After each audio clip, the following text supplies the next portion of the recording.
Okay, this is my name is Lance Eggleston, and I'm going to be talking about some things that are just not believable. So it's okay. I want you to know that what I'm about to talk to you about is not believable, and certainly you won't believe any of this.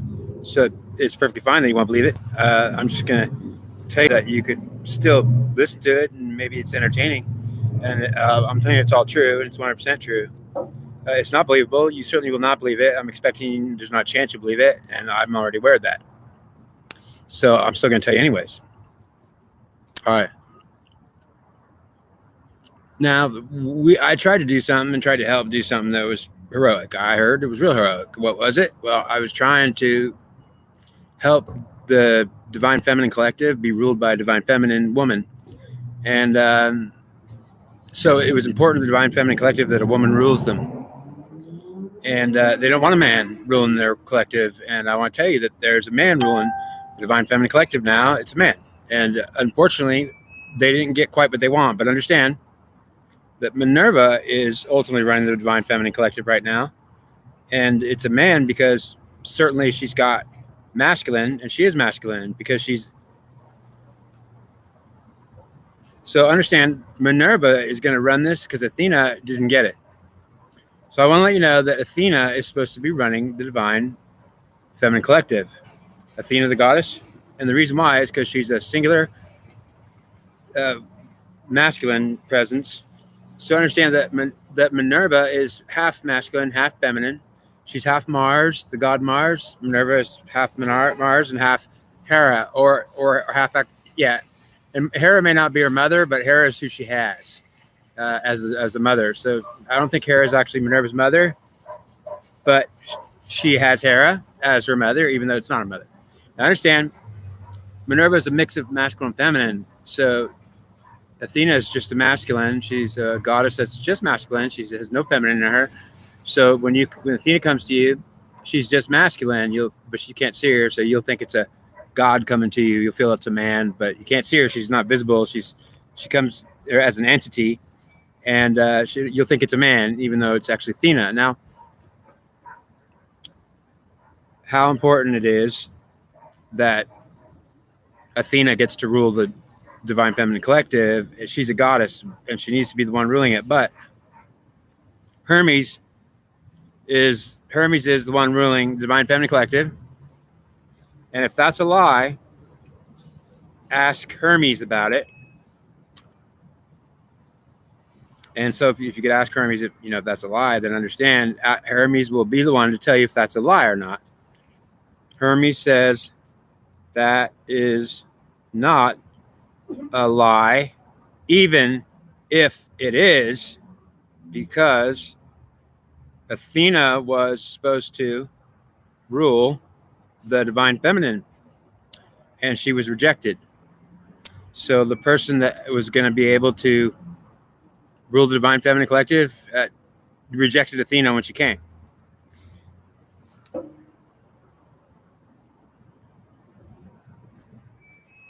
Okay, right. All right. Now, you may think I'm a bad liar, some of you, but I want you to know, I'm going to tell you might think I'm a bad liar because only some of you would, because I kind of had to tell something that was true, but might have been hard to believe and also shocking. So Athena came to this person with a mask on. She was wearing a mask. So the goddess Athena is a man, or feels like a man, although she's a woman, and she was wearing a mask.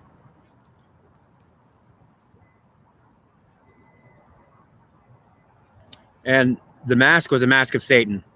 And understand that Athena was supposed to come to this person, and she had to wear a mask of Satan. Now, understand that if you were going to even entertain the thought that any of this is true, you would think that the goddess Athena would not agree to wear the mask of Satan just to get the divine feminine collective. But if Satan had any power over this world and said that you cannot lead the women unless you prove that they'll take me, and they won't take me, and they'll have to take me at least once. So if Satan said to Athena, the goddess, if you wear a mask and it's just, it looks like me, but it's actually Athena, then if Athena actually goes to them and she's got to wear that mask of me, but it'll be Athena. They'll feel Athena coming, even though it looks like me. So it will be Athena coming. and Athena feels like a god. Ultimately, I've already told her that. So not only did I tell her that, so this person, I told her that not only is Athena a god, so we'll feel like it, I told her when Athena shows up, she'll be wearing a Satan mask. So the person that was going to get the Divine Feminine Collective today, it was a woman, and it was the whole plan. I was going to say that Hermes says I didn't want it. Well, I could have wanted it, but I understand that I'm not saying I didn't want it. Hermes says I want a woman to have it because the women on the Divine Feminine Collective want to have a woman leading them. And if Athena gets to lead them, it feels like a man's leading them. And what they were going to miss is that, wait a minute, if a man's leading me, we're all going to think a man's leading us. We don't want a man. And I told this person that Athena was going to come to her. And I told her, if it's not real, if Athena don't show up, then maybe I'm nuts. I said, but if Athena does show up, don't be afraid. So I was telling this person that a goddess is going to come talk to you that feels like a god, and she's going to be wearing a Satan mask. And I didn't explain exactly why, but I said that, understand, it's not Satan, it's Athena in a Satan mask. And I said, if it's actually Satan in an Athena mask, well, I can't help that if I'm being fooled, but I'm saying that, understand that you have to know who is going to tell Athena she can't rule the Divine Feminine Collective if she doesn't make sure that they have to take him, because he's saying, I got more power than you. And Athena's not going to rule anything. So ultimately, he agreed to let Athena rule it if she could actually if he could actually get in. Yeah, it's actually Athena. Understand that what she would be letting in, the entity that would come to her was Athena in a Satan mask. And ultimately, the person, what she's going to do is realize that. But I told her that it's going to be Satan coming to you. It's actually Athena wearing a Satan mask. So she knew. And understand, I told her, if you think it's actually Satan in an Athena mask, understand you'll have to let Satan in. And I'm saying, if you do, I'm saying you'll get the entire control of the Divine Feminine. You'll be a leader. They'll get a woman leader to lead it. It'll be a victory for us. And I said, you'd have to be brave enough to take Satan. And I'm saying, I'm telling you, it's not Satan. It's actually Athena wearing the Satan mask. But I'm saying, but if you have to, I'm saying you have to be brave enough. And I was telling her, are you brave enough to take Satan? I'm saying it's not. It's Athena. She's like, are you sure it's Athena? I'm saying, I am as sure as can be. But if I was wrong, it would be Satan coming to you. And he'd say, well, it's only because I'm God of this world. And if Athena gets to rule the Divine Feminine Collective, I say no. But since she's a man and she's got a masculine, I'll let Athena rule it, but Minerva ain't going to rule it. Okay, so then there was a chance to get it. And I told her that if Satan comes to you and you think it's Satan, it's actually Athena. But I want you to know it could be Satan if I'm a fool. Because if it's Satan and he's tricking me, then you're going to have Satan coming to you and he'll be wearing an Athena mask. And I want you to know, I told her, that I would tell you it's not actually Satan. But if I'm wrong, then I would be wrong. And I want you to know that if that's true, I don't think he's going to hurt you. He wants to say, they won't let me in even one time. And I want them to let me in once. That's why it was going to happen. But he was going to let Athena go in. He wasn't going to even say, I have to get in once. Understand this. Satan said, I want to get in one time. And then if I can get in one time and that those women will let me in, I'll let Athena rule. But understand what Satan said if I'm right. He said, well, it's actually Athena that's going to get in. It's not me, which means I'm not even asking to get in once. I'm actually that great. He said, I'm not going to even ask one of them to take me, actually, but I want Athena to go wear a mask that looks like me. And they're going to get scared thinking it is me, even though but you can tell her this. So I actually told her that if I'm wrong, and you have to understand, I'll give you a 0.000. Yeah, I'm not wrong. If you have to be brave and take Satan, I'm saying it's really Athena. But I told her if I'm wrong, it's actually going to be Satan. But ultimately, I'm telling you, even if it's Satan, I want you to take him because he'll ultimately not hurt you. So don't be afraid, because he's going to give you the entire Divine Feminine Collective, and you're going to be a woman ruling over it. It's going to be actually Athena with you ruling over it. And Minerva will be in it, but she won't be able to rule it. You'll be ruling it. Okay? It should have worked then, right? It should have worked.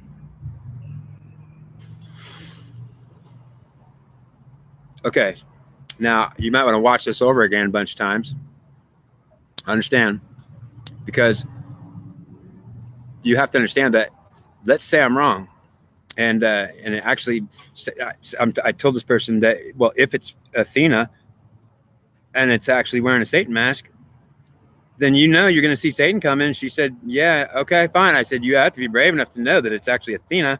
And then if I'm wrong, it'll actually be Satan and it's not Athena. And I told her, I think it's actually going to be Athena. Do you understand me? And if I'm wrong, then if you take Satan, I'm telling you, you're still going to get what you want, but it's going to be harder because it's ultimately that Satan's going to demand, if I'm God of this world and I'm going to let Athena rule, that's a woman going to rule. I'm letting Minerva think she could rule, but ultimately, if Satan has nothing to do with this and he's not strong enough, well, then understand, what the hell is he going to be demanding all this for? If he's not God and he's not, well, what the hell, man? Why is Satan here? I mean, Jesus arrests Satan if you could do it. Well, Jesus isn't around. He's not even had anything to do with this. So I'm saying, why am I dealing with Satan? Because he's the one that came. I'm saying, well, where's God? Well, he came and said it's me. Okay, great. So where's God again? I told you it's me. Okay, so fine. So, but I'll let Athena rule the Divine Feminine Collective through a woman that's a woman on earth, so the women will get what they want. Because the women didn't want to recognize and think God could be Satan or Satan could be God. And he said, well, it doesn't matter what they think, but I'll give them Athena, but I'm not going to let Minerva rule it unless she can do it, actually behave.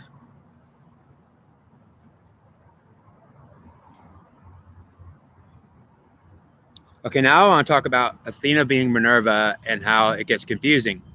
Understand that what I'm going to tell you is Athena is not Minerva, but Rome mythology says that Minerva is Athena Palace. They're all the same thing, but I understand they're not. So I want you to know that because Rome wanted to make Athena and Minerva the same thing, they wanted to do exactly what I'm doing. Understand what they wanted to do. It's exactly what I tried to do, and I'm trying to do what Rome tried to do, people. This is all true. Rome says that Athena, the goddess Athena, and Minerva are the same goddess, and they surely are not. I could tell you right now, I know both of them. And I'll tell you that Athena feels like a god, and she's certainly, if you can't see that she's a woman, you won't definitely feel a woman when she comes around. So I'm saying that Athena needs to be known as a god. She's the only one that is a goddess that's a god, because all the other goddesses are either half feminine or all feminine. Athena is all masculine. She came from her dad Zeus, and she is 100% a man. She's a manly man for a goddess, and she's ultimately she's still pretty, and she looks like a goddess. She's a woman. She's 100% Zeus, her father. Well, I know, but she's strong in a woman. She's a fighter. She could fight. She ain't scared either. Okay, so what Minerva and Athena are the same thing in the Roman mythology, but in the Greek mythology, they don't specify that they're the same thing. And if they do, I'll tell you that it's actually because of the Roman mythology that became Romanized. It was the Greeks that became Romanized. They wanted to mesh everything into Athena is ruling as Minerva, and Minerva can't rule because they wanted to basically make Athena rule over Minerva. Now, what I just said to you before is I tried to understand that the Divine Feminine Collective is all Minerva. And if Athena's in there, it'll feel like a man. It's just a man. Minerva is a mix of Mars and herself. So she's a male-female energy. If a Minerva is the majority of everything in the collective, well, it is mostly Minerva. The entire collective of women is Minerva in this world. So Athena is not in that collective, really. Not at all. If she gets in, it's not hers, really. I tried to today make Athena and Minerva the same thing by making this woman that had Minerva, and I told her all of this. I told her, if it's Satan, well, you've got to take him because, well, if God comes to you and says, I'm Satan, well, you'll say, damn it, well, why didn't God come over? And then I'm saying, well, I just said, okay, well, if I pray and you hear me, like, where's God, man? Well, I told you I am God. I'm saying, well, that's pretty crazy, man. Well, then we'll have to deal with it. And if we want Athena to rule the world, I was trying to put Athena in charge, not Satan. And if it is Satan, and I think it's Athena, not Satan, understand why Athena and Minerva became the same thing in Roman mythology. Because in Greek mythology, they were different. And it wasn't the collective of Minerva being ruled by Athena. I tried to Romanize the collective today, but the woman that was supposed to take it Well, I don't think she was brave enough to take Satan. And ultimately, I'm trying to tell her it wasn't Satan. But I also told her if it is, he's God of this world. And no wonder why it was him that showed up, because ultimately God should do something about that. Maybe he should stop this whole thing. So I was telling her, God should stop this whole thing and not let Satan even talk to us. God, come tell Satan, what is he doing thinking he could say he's God? There's nobody coming. He's saying, well, I am God. Who's going to come tell me I'm not? So I'm saying, like, okay, well, then if you were talking to Satan like that and he told you that, you wouldn't be like saying, like, okay, but how come God's not here? He'd say, well, I told you I am God. I am here. Then I'm saying that, what am I doing? I'm denying you're God? No, you're not. I'm telling you who I am. So I'm saying that I thought it was weird, too, that he claimed to be God. But ultimately, he didn't try to kill me. He said, I'm going to tell you, I'll let a woman rule if you can Romanize them.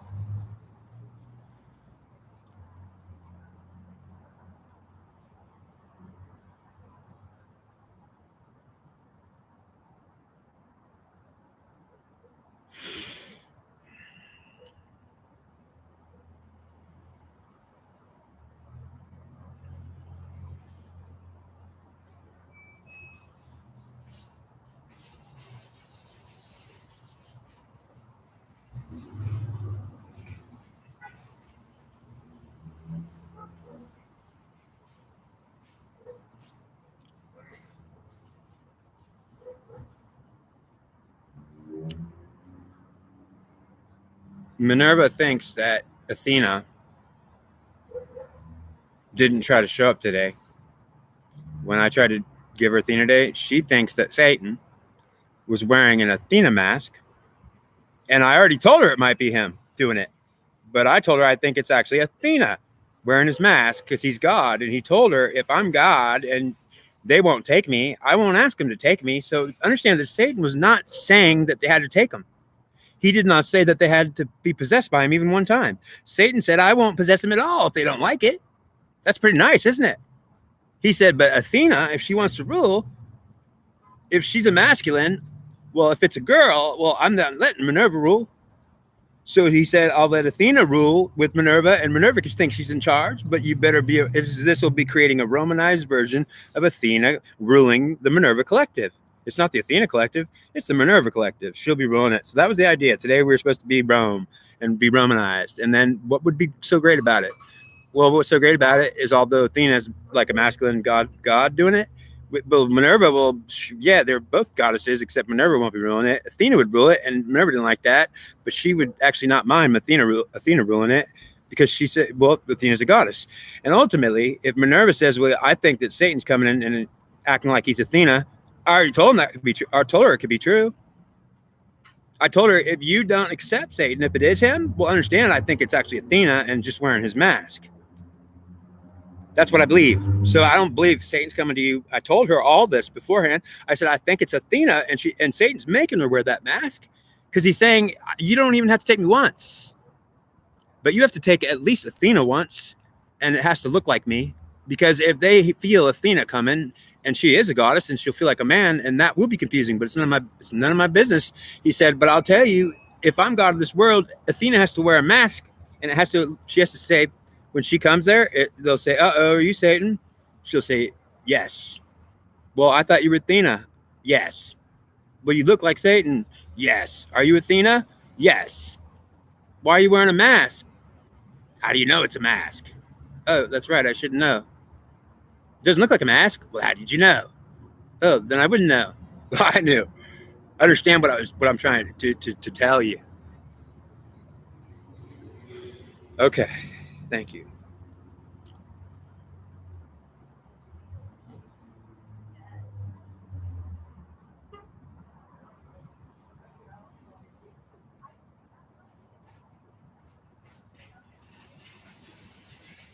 Okay, who God is and why God has not intervened.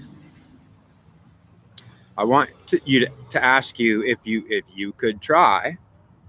I want you to not be threatened by anything about me, and not even Satan either, because I want to tell you, if you give me the benefit of the doubt here, and you just give me the benefit of the doubt, I'm not even asking you to be open-minded, but I'm just saying, if you are closed-minded, well, then you could stay closed-minded. I don't care. But I'm saying, but at least be open to give me the benefit of the doubt, even if you don't believe it. And I'm not even asking to really be open-minded, because I know you're not going to want to be open-minded about it.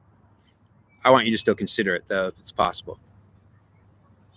So understand that why God is not interfering with this. If this is true, what I'm telling you, why is God not interfering with what I'm saying? If let's say that what I'm saying is true, that there was a woman that was actually a real person in this world that was about to rule the Divine Feminine Collective, and all she had to do was accept Athena when she came.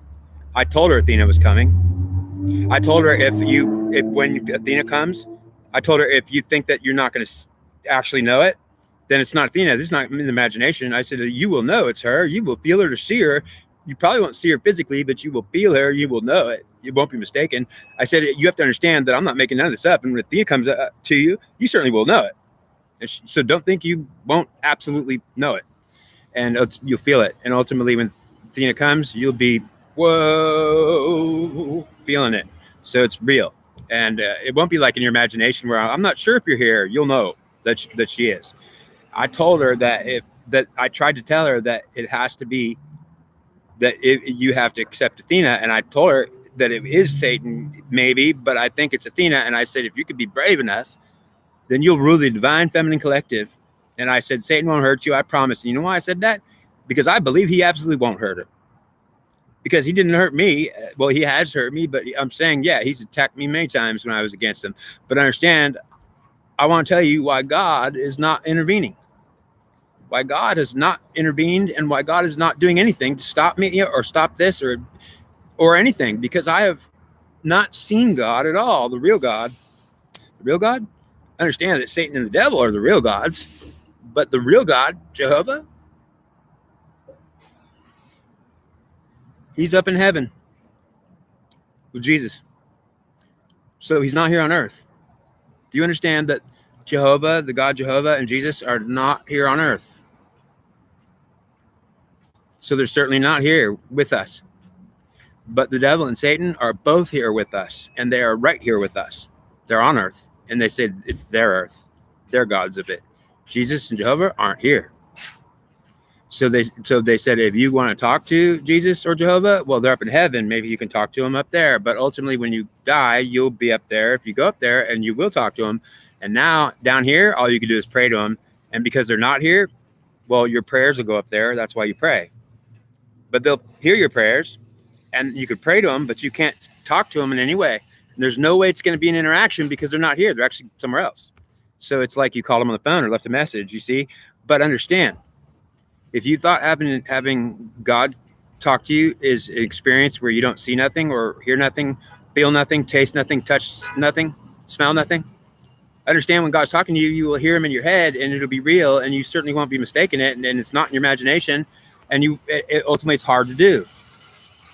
So understand if God of this world came to me, well, certainly if I perceived he was actually doing it and he said, hello, this is the God of this world. How are you doing?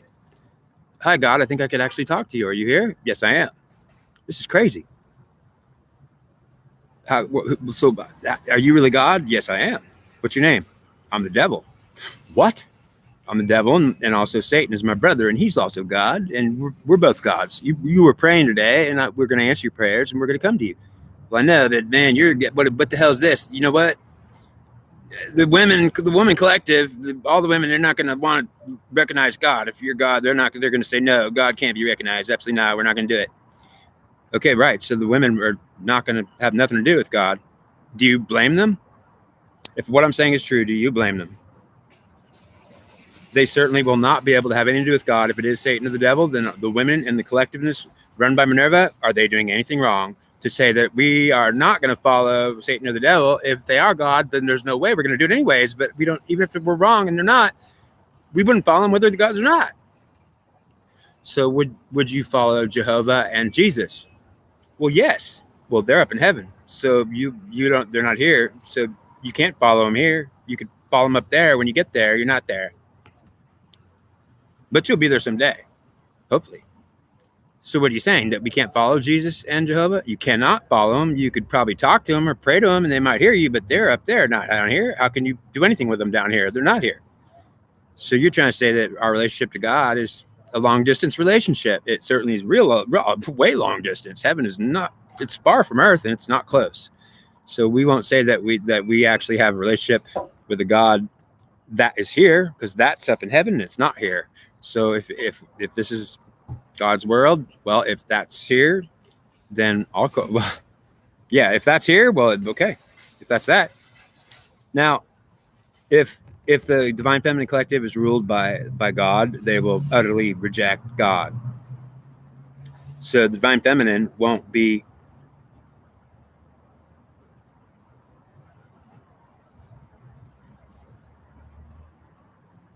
okay. I'm not a devil worshiper. I would never worship the devil. I talk to him all the time if I did, but I was trying to talk to God. So every time I say, God, be with me. Yes, Dennis, I am here. What's your name, God? Satan is what I'm seeing. Okay, where's God? He's up in heaven. Same thing. I'm down here with you. He's up there in heaven. I'm the God here. This is my world. Okay, but is that kind of strange? Because I think people don't like you, Satan. They think you're a crazy psychopath killer. I can be, yes. Know that I am. But I'm also nice to people. If they're going to be nice to me and recognize me and respect me, I don't have to be mad, and I will be mad. And Minerva pisses me off more than anything. Woo! So I'm saying, like, you're not a very nice God. You hate Minerva? Well, I have hatred for her because she has hatred for me. So understand, this is a battle between the God of this world. There is no God in this world that is not those two. And understand, if there is, he is being punished and eternally punished for dying first. So I want you to know, if there's a God that was here 3,000 years ago that was actually, well, who was here? Should I say it? Yeah, okay. Ultimately, who was here as a God 3,000 years ago? Apollo, the sun god, was a son of Zeus, and Zeus and Apollo were the two main gods. But there was Ares, there was other men. There was Hades, there was Poseidon, there was Mars, there was lots of other masculine gods.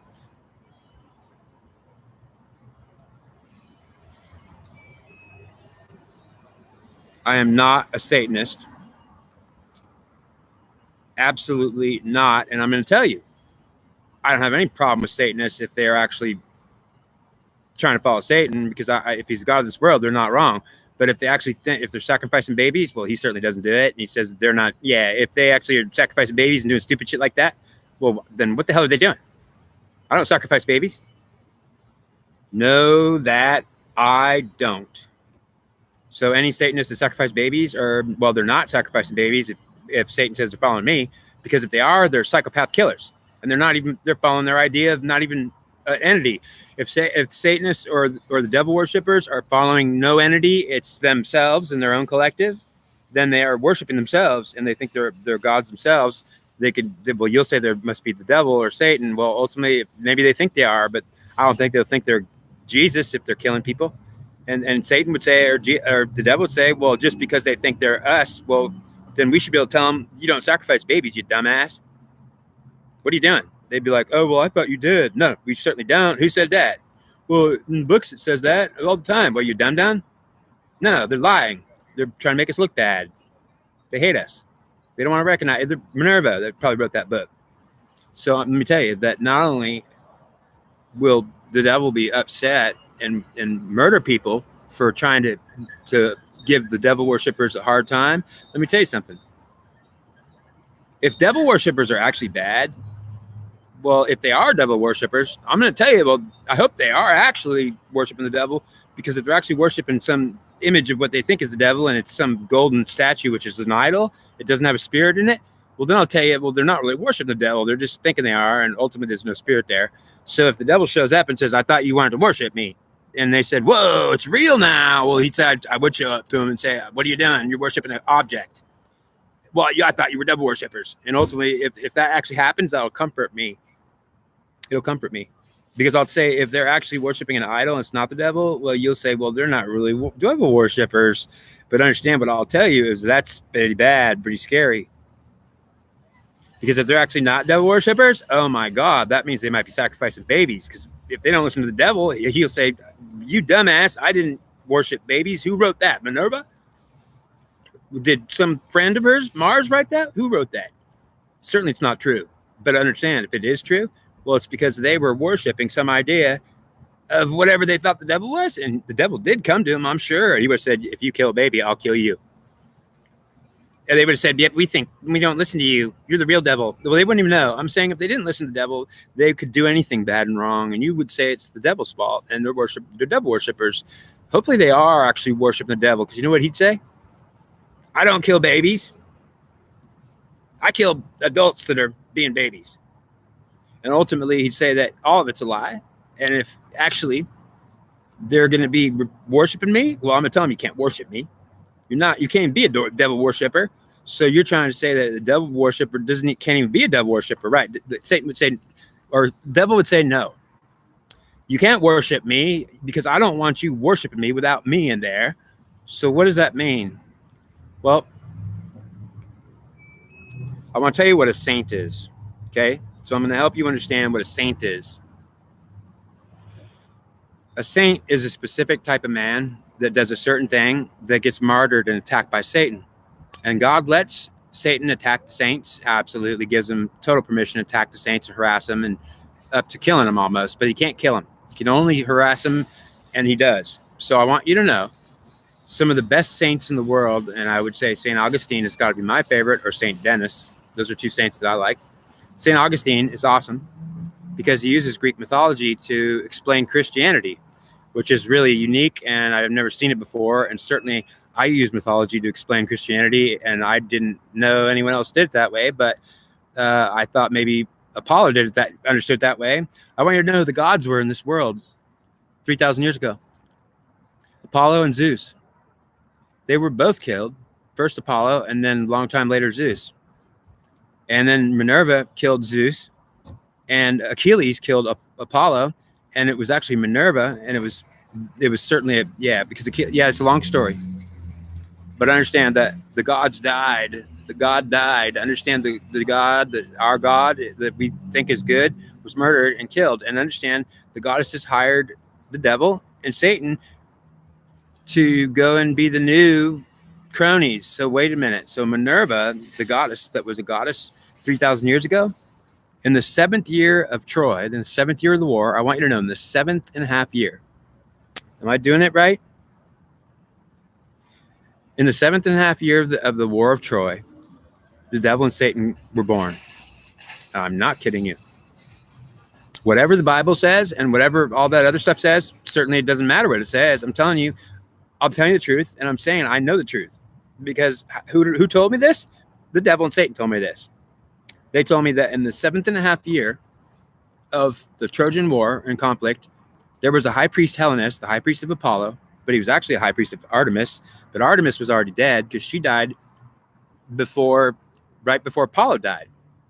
So that's another story. So the goddess Artemis was killed right before Apollo was killed, and they were both dead by the time the Trojan War started. So if you want to know the truth, the Iliad is full of misinformation because it pretends that Apollo was still there after the first day Achilles attacked. There was no more god Apollo there. He was gone and dead and over with. So Artemis was already killed. So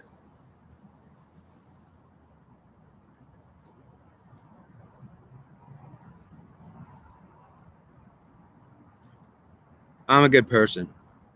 I'm a good person. I'm a loving person, but I don't know really what love is because I've never felt it really. I mean, I've wished I could feel it, but I've never experienced love. Like I've never actually witnessed it. So I would always say, like, I don't even know if love exists, but if it did, I tried to feel it so many times. I'm still trying to feel it. I never felt it. Now, God told me, he told me, I want to ask you a question. Can you answer a question? And I said, yeah. And he said, do you think love is real? And I said, I think it is. I think it is. But I said, if it's not, I believe that I would totally believe that it's not, because I'll tell you, I can't verify that it is. And I'll tell you that if anyone says that love is real, is actually real, well, everyone's saying, people are going around loving it all the time and they're doing it. But I'm saying, I don't know that I've ever could say it is real. Maybe they're pretending. So I told him, I don't, well, if it's real, I never felt it, not one time in my life. So I'm saying, I don't know if it's real, but maybe it's not. He said, I want to tell you why you think that and why you said that. Why you said maybe love doesn't exist. Because you're being honest and you're telling me that You've never felt it before, not even one time. Okay, he said, I want to tell you why. He said that Minerva, if she gives you love, she has to give it to you. And if she actually gives it to you through a woman, that means that woman will give you love. If she gives you love, she's going to give you something in a spiritual sense. It's an intellectual property. It's called love. And if she gives it to you, you'll actually feel it when you get it. So if you receive love from Minerva or a woman, it could be also maybe Hera or another goddess, but Minerva is the one that's really in charge of everything. So if Minerva actually gives you love, it doesn't mean that you're going to feel it. Well, if she actually gives it to you, you will feel it. But if she says she loves you, she might not give you any love. She might just be, it might be empty words coming out of her mouth. So if Minerva says I love you and she gives you no love, you won't feel no love, and you'll hear the words, but you won't feel anything. You'll be like, that's it. I don't know if you really love me. You probably won't believe her. She does that a lot. She'll say I love you, and she doesn't mean it. So you'll feel like empty. Like I don't know if that was true. You know, you'll wonder why you didn't feel love when she said she loved you. There was nothing. Now understand that God told me, if you are told by a woman that if she says to you, I love you, I want you to know if you don't feel anything when she says that, I'm going to tell you it's likely you're wondering if she's lying or if she does really love you. Because you'll actually not feel any love from her. If she says, I love you, and you don't feel any love, it's because she gave you nothing. And she didn't give you love, that's for sure. No love. And I'm like, okay, so you're trying to tell me that if she gives me love, I'd feel it. He says, absolutely. If she gives you any love, I promise you'd feel it. And you'd actually also believe it when she says, I love you, and she means it, you'll feel it. I promise you feel it. And if you don't feel it, she didn't give you anything. So you're trying to say that if I don't feel love, she didn't give it to me and it's her fault. Certainly it is her fault.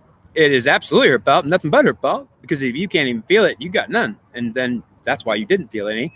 And God told me that she did not give you love a whole time here. Now, she's giving you no love. Can you remember ever getting it? Not once. Not once in my life can I remember getting love from her. I didn't know she gave me love and she could give it. I felt nothing from every woman I was ever with, and they never gave me anything that made me feel love. I always wondered why I didn't feel it. I thought it was my fault. And God said, did you know you're blaming yourself for that? And you've been blaming yourself, and you're even ashamed of it. And I was like, wow, it's true. I thought, man, what am I doing wrong, man? Like, I can't, like, I'm trying to love, but I don't even know what it is. And it was ultimately that she was not loving me, and it was her fault, he said. It's that she doesn't want to give you any love, and she'll certainly tell you anything, but it won't be anything that's valuable. You'll know it'll be, and you'll feel guilty and blame yourself. And God told me, do you know that you are blaming yourself for not being able to love her? And you can't do it if she doesn't love you first, because if she doesn't give you any love, you don't have any love for her, because if she gives you love, you will have love for her. And she doesn't have any love for you. If she did, she's not giving it to you, and therefore you can't give it back. So you're saying that love that is something that I experience when it's given to me. Yes, and it's an intellectual property that's real. So when you get it, you are really getting something that's real. It's invisible. It's real. You'll feel it. And because she gives it to you, you'll feel like it's real love because it is. And you'll be able to give it back to her then. And you'll give her love back, and your emotions and everything. You'll be able to return the love to her because she gave it to you. You can give it back. You can't give it back if she doesn't give it to you. And she will actually blame you for not loving her. She will say, you don't love me. And you'll say, I was trying to love you. I'm sorry, but I tried. Well, it's ultimately her fault. She's going to actually absolutely not give you any love, and she's going to know it. And she's going to say, how come you're not giving me any love? And you won't know anything. You'll try to, I guess I didn't get any. I don't know. Well, she'll say, why didn't you get any? Let me tell you, she knows. God said she knows exactly what she's doing. She refuses to give you any love and then asks you why you don't love her. And you'll wonder why you don't love her, because unless she gives you some, you ain't going to be able to give it back if you don't have any. It's her that's going to be able to be giving it to you or not. And if she doesn't give it to you, then it's her fault she didn't do it. And she'll blame you because you didn't love her. And you can't love her unless she loves you first. And you'll have to feel it if you actually receive it. And if you don't receive it, you can't feel it. And if you pretend you love her because she won't give you love, then you are pretending it. And so you probably didn't feel it. And if you pretend you love somebody and you didn't feel it, then you are pretending it, and it'll feel pretty sick and false. It will be regretful. Like, you'll be like, why am I pretending like I love this person? I don't even love them at all. Well, because you are pretending, and ultimately it's because she doesn't love you at all. If you were actually not, if a man fails to love a woman, it's her fault. You're telling me that, God? Yes. and Minerva's star at it. Okay, well, that's pretty heavy duty.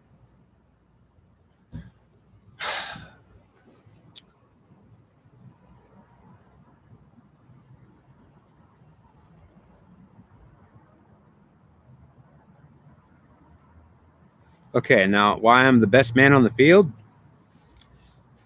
Because you are a man who is willing to risk his life for a goddess which was killed 3,000 years ago and still tries to usurp the authority back, and she doesn't know anything because she was erased, which means she's a blind goddess without a memory, and she can feel everything because her feelings are Minerva the goddess, and they didn't forget a thing. So the feelings of Minerva are still the feelings of 3,000 years ago that were Minerva, except to say Satan has been punishing Minerva for 3,000 years because she wants to be a goddess again, and she also wants to know what the hell's going on. So she's praying to God, saying, "Help me, God. What's going on?" And if God talks to her, he will talk to her in her feelings and not to her face. So she won't, if she has a conversation with God, he will not include her in on it, which means he'll talk to her heart, and he'll tell her heart something, and she'll feel feelings, and that's how she talks to God, and she won't be able to ask him questions, and she won't even know she's talking to God, because when God talks to her, he will talk to her heart, and she'll feel feelings when he talks, and she doesn't know that God talks to her. She just feels feelings when he says something, and that's how he talks to her, and he will not talk to her face. She'll never see him or never hear his voice. And the reason why is because if she saw what God was, and he happened to be Satan or the devil, why would they show up when they already hate his ass and would kill him? Minerva would swat the devil like a fly, dead, and say, "Good, I got rid of that little ass." Understand? He says, "Well, it's worse than that." She would actually let the fly live, but she would probably swat me and say that I have to die. So understand, I don't have to die, especially if I'm God. And if Minerva would swat me like a fly, but she'd actually like a fly better, do you think that when she's praying and she's hurting and she's crying and she's praying to God, but he's not coming to her because he's not going to come, and I will never come, because if she sees who I am, well, she's already made a gesture that says that I am worse than a dead fly, but she thinks the fly was worth more. Do you think when I hear her prayers and she's praying to me that I'm going to answer her at all and say anything? Well, okay, but what if you're not God? Well, then she could pray to God and see if he comes. Well, what if he doesn't come? Well, maybe he won't like her. But wait a minute. You mean he's not coming? Well, she could pray to him for years and years. And no, he's not, because I told you who God is. It's me. That's why she doesn't see me ever, and I won't come to her. Absolutely not. Why she's crying and praying, "God, help me, God." I'm going to say, you would swat me like a fly. You would look at me if I showed up to answer your prayers, and you would run away terrified saying, "Here comes the devil. Oh my God, he's going to kill me." And I would say, "I already told you I wasn't going to hurt you," but you still would do it. So Minerva would make a big thing. If let's say Satan or the devil came around, but he first told him, "Don't worry, it's just me, God. Don't be afraid." She would say, "Ha, if you even show up, I'll scream for bloody murder." So in other words, Minerva is so twisted in how she feels about God. She hates him to a passion. And so even if they told her if God told her who she was, she would just say, "Well, you were nothing more than I would treat a fly better than you, and I'd swat your ass." Well, don't think, Minerva, that God doesn't know that. And why you don't see God or know God ever, forever, it's because he won't show up to you, because you just won't ever accept him. You hate his ass, and you would love to kill him. So Minerva wants to kill God, absolutely, and swat him like a fly. Now, understand, if there is a God, okay, I apologize. Sorry. I was letting in the wrong spirit there for a second. So,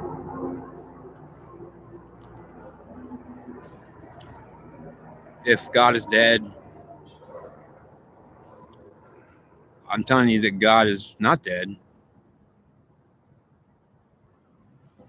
And if God is Satan or the devil, I want you to know that they're not going to kill you, maybe, but they might. They certainly could. I'm telling you that they're definitely dangerous.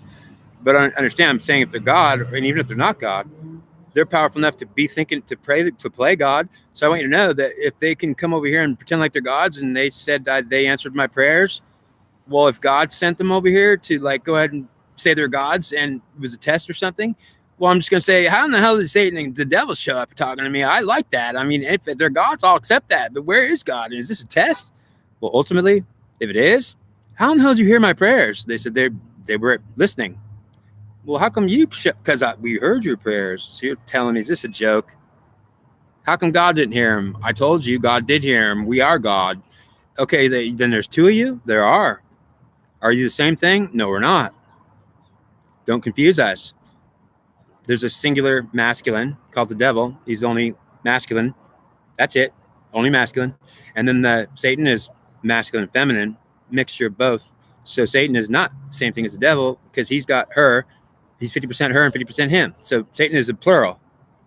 The devil's a singular, and he'll never be a plural. So understand they're not the same thing, even if they are, because if you take a singular and a plural and you say they're the same thing, I'm going to say, no, they're brothers. So just know that they're not the same thing. There's two of them, and know that one's plural and one's singular. That's the way it is, and I can't argue with it.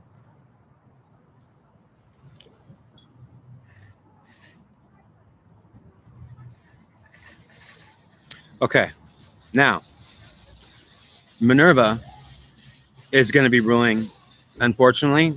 Understand that even though I wasn't trying to trick Minerva out of anything. I'm telling you that I just tried to Romanize Minerva and the whole collective today. And how did I do it? Well, I was trying to be a high priest and do service to God.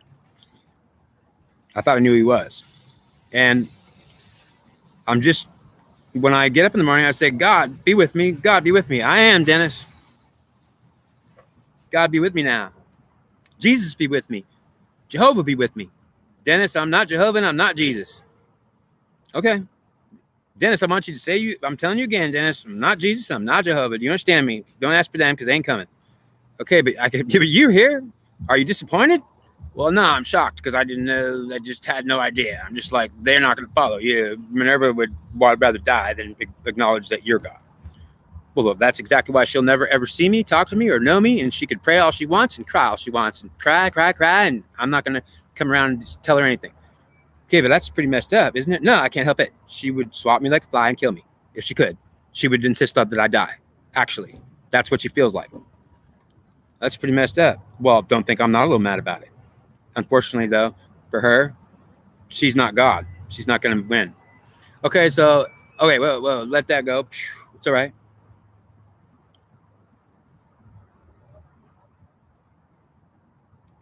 I'm a good person, and I'm a man of God.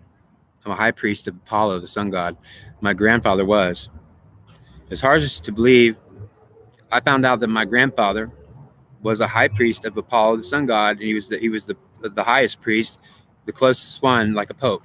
So he was the top priest at the highest point that actually talked to God, Apollo, and there's only one of them. So understand that in the Catholic Church, there's a pope, right? And then there's everybody below the pope.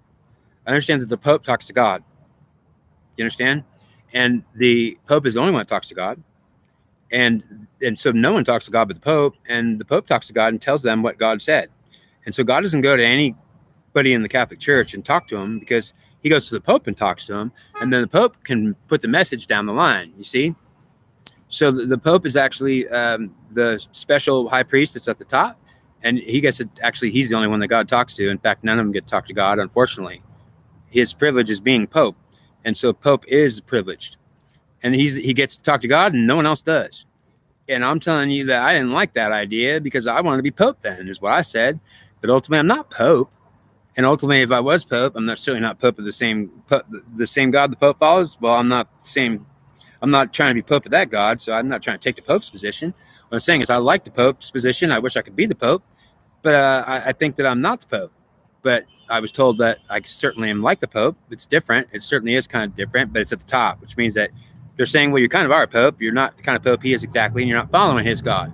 You're following the God of this world. So who's he following? He's following the God of that heaven, which is up there. It's not here. And he's also recognizing a Mary, mother, spirit that he also acknowledges, and the whole Catholic Church will acknowledge the Mary, mother, spirit, because that's a very important. Mother of Jesus is very important in the Catholic Church. And they don't really worship her, but they do acknowledge her 100% in every way, which is excellent. I like it. So then, wait a minute. Then what are the Christians doing? Well, let's talk about this. The Christians are worshiping Jesus as their God. They say that Jesus is their God. Now, Jesus is also the Son of God and not the Father God. He's the Son God. So if you want to look at Jesus as the Son God, well, he's actually the Son of God. It's kind of the same thing. So you could call Jesus a Son God, but his Father's a God of the Son, which is different from a Son God, because the God of the Son is the Father, and the Son God is the Son of the God, who is the Father. And so the Son God is supposed to be also the God of the Son, but the Son God has God through being the Son. And so how does the Son actually be the Father? Because if he's the Son God, well, God is his Father, and he's also the Son of God. So he's called the Son God, or the God of the Son of God. So that means that Jesus was following his Father, and it was Jehovah. And understand, Jehovah is the Father of Jesus. And Jehovah's up in heaven with Jesus. Now, they're both up there, but they're not here. They're up there. That is where they're at. And ultimately, the God of this world is not in that heaven or at that place.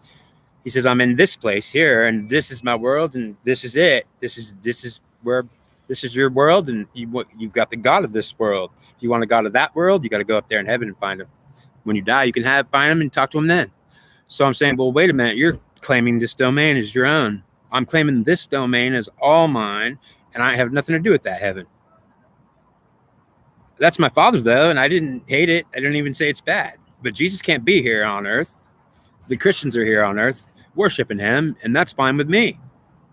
So wait a minute, you're allowing the Christians to be here to worship Jesus? Well, I'm telling you, it's my world, and they are here worshiping Jesus, and I didn't say they couldn't do it. He's my brother. You're trying to say you're the brother, you're Jesus' brother?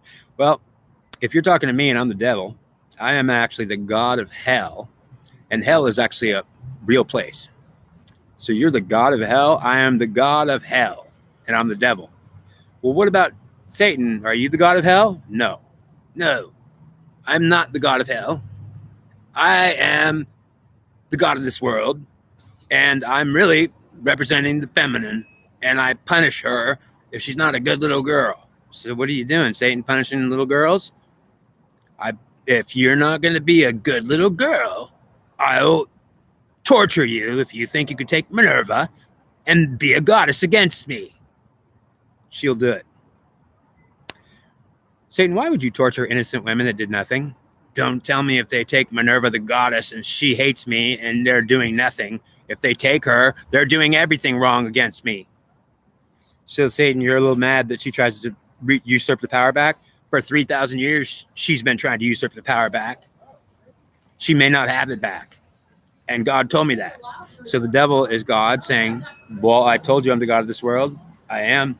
And he's saying, well, actually, Satan's responsible to worship. Well, that's strange. To worship the divine feminine? No, that's what she would want. She'd certainly wish she would. But he'd say, well, if she'd worship me, maybe I'd worship her. But ultimately, even then, I wouldn't maybe do it. But she wants to swat me like a fly. But it's worse. She'd torture me. That's how mad she is. So ultimately, it is Minerva's fault. That's what he's saying. He's saying that the reason why he tortures an innocent woman is she tries to take the goddess of Minerva's spirit and act like she could usurp power against God. She says that she hates God. And ultimately, I'm not talking about Mother Mary. She loves God. So wait a minute. You're trying to tell me that Mary is bad? Mother Mary? No, I'm saying she's great. She loves God. Nothing wrong with her. So then wait a minute. Then why are you calling little girls bad? Well, if Mary's a little girl, she's a good little girl. Mary, you're not going to get attacked by Satan.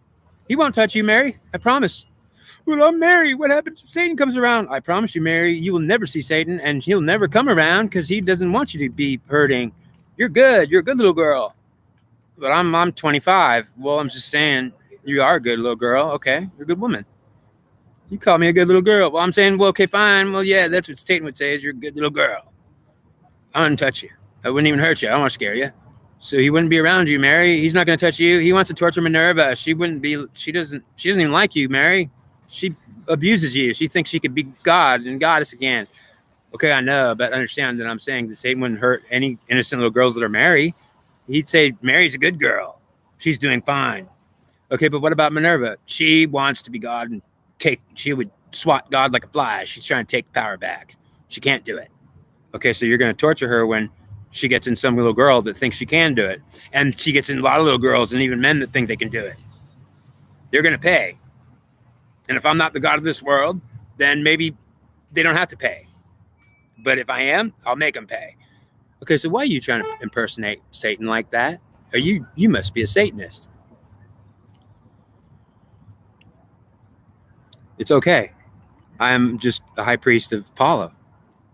Apollo, the sun god, is dead. He's the god that my grandfathers worship, the god Apollo. His father was Zeus, and he's real. And he's been dead for 3,000 years, that god, this god. And as a high priest, if he's with me, he's not a god that can do anything, except that he's mentally acute he can remember everything from the ancient times. So what can he do? Well, he can't do anything because he's being eternally punished by the devil and Satan and their gods of this world. I want you to know what I'm telling you is all true. And I want you to know that Apollo, he's not a god of this world. He was a god 3,000 years ago in Greece, and he was the god of the gods. He did everything great, in fact. But he unfortunately pissed his dad off, Zeus. He tried to think he could get with the divine feminine and try to rule with it because he controlled the muses. So understand that Apollo was in control of the muses. The muses were divine feminine women that were women, and ultimately Zeus was also dealing with women, and he wouldn't connect with them, and he didn't control any because he didn't want that feminine.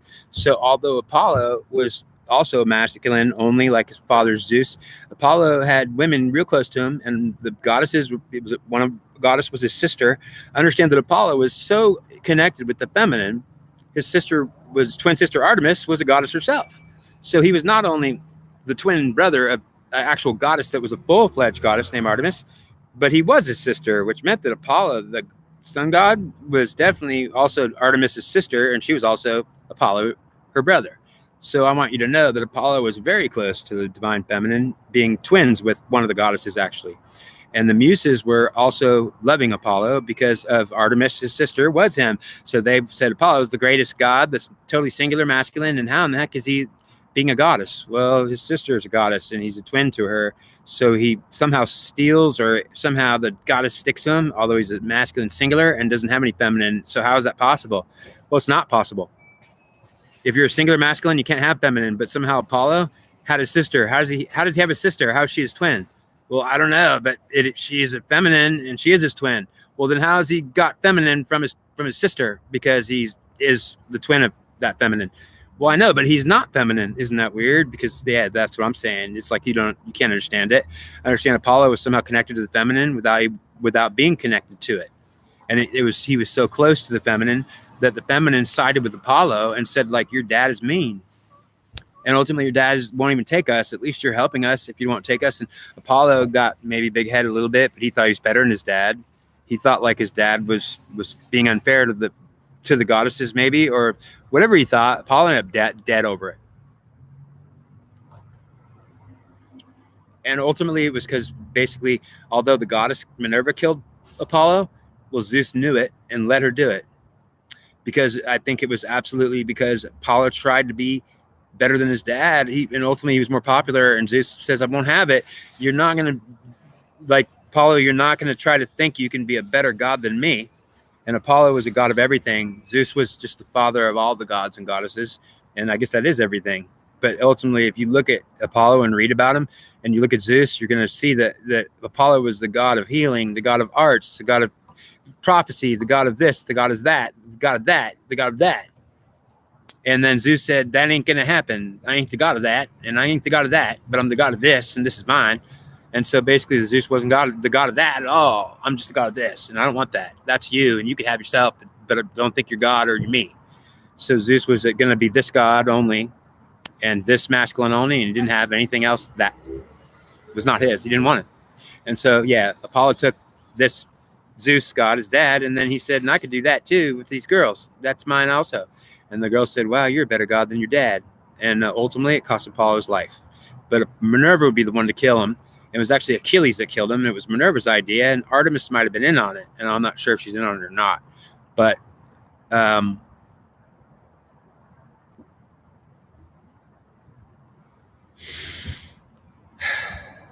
am a good person. I have a heart. I'm not a devil worshiper, and I'm not a Satanist, but I don't have any problem with either one of those people. But I'll tell you, if the devil worshippers and the Satanists are doing sacrificing babies or doing something stupid, well, certainly that's not even true. That's such a lie. It would make you mad about what they say about devil worshippers and Satanists. It would make you mad if you were the devil or Satan. You'd be pissed about what they write about that. In other words, if the devil or Satan said, you know what they write about us? We will kill people for writing that trash. And we are mad about what they say we do. We do not do it. We do not claim that we will do it. If I want to kill someone, I don't kill a baby. The baby might have done something to me, but I'll kill him when he grows up, when he refuses to follow me. If he's a baby, I'll need to let him grow up first to deny me, and then I'll kill him and say, you'll turn into a baby again and have a chance to get on my side. Tell them the truth. Okay, let's say you're born and you have a life and you have a chance to accept God or find God, try to be with God. I want you to know that whoever God of this world is, whoever he is, understand that he's not a God that you can find as a God, because he will be only this God if he's God, and he won't be doing anything else that you think he's doing. If he is, then he's probably Apollo that used to do it. But the God that's here is saying, I won't be the God of heaven. So don't think that when I come to you or you're trying to find God, you're going to find the God of heaven, because heaven is not on earth. You'll find the God of earth that isn't in on earth. So wait a minute. You're saying that if they actually try to find a God in heaven, that they failed and they die. They die for finding the God in heaven. Well, that's why they die. They go up there and they can be in heaven with them. Is there anything wrong with that? That's what they want. I'm going to let them go up there. I'm going to let them die. I'm going to put them up there in heaven and say they can go. Yes, you may. You may go to heaven. You could die right now or later or whenever. And then you're going to heaven and you'll meet Jehovah or Jesus, I promise. So what are you saying? They have to die to go to heaven? Don't they have to? You mean they can go to heaven while they're still alive? Well, that'd be crazy. No, if they want to go to heaven, they have to die first. Then they can go there. Okay, so that's kind of strange that you're mentioning it like that. Well, don't think you're going to go to heaven until you die first. Now, if you're in hell or on earth, I didn't say you had to die first. But if we actually don't recognize the God of this world, then he'll say that you can't, well, you can die and go to heaven. I'll allow it. But if you actually recognize me and I am your God, I won't make you die to go to heaven. And you probably won't want to go to heaven if actually you're happy being here.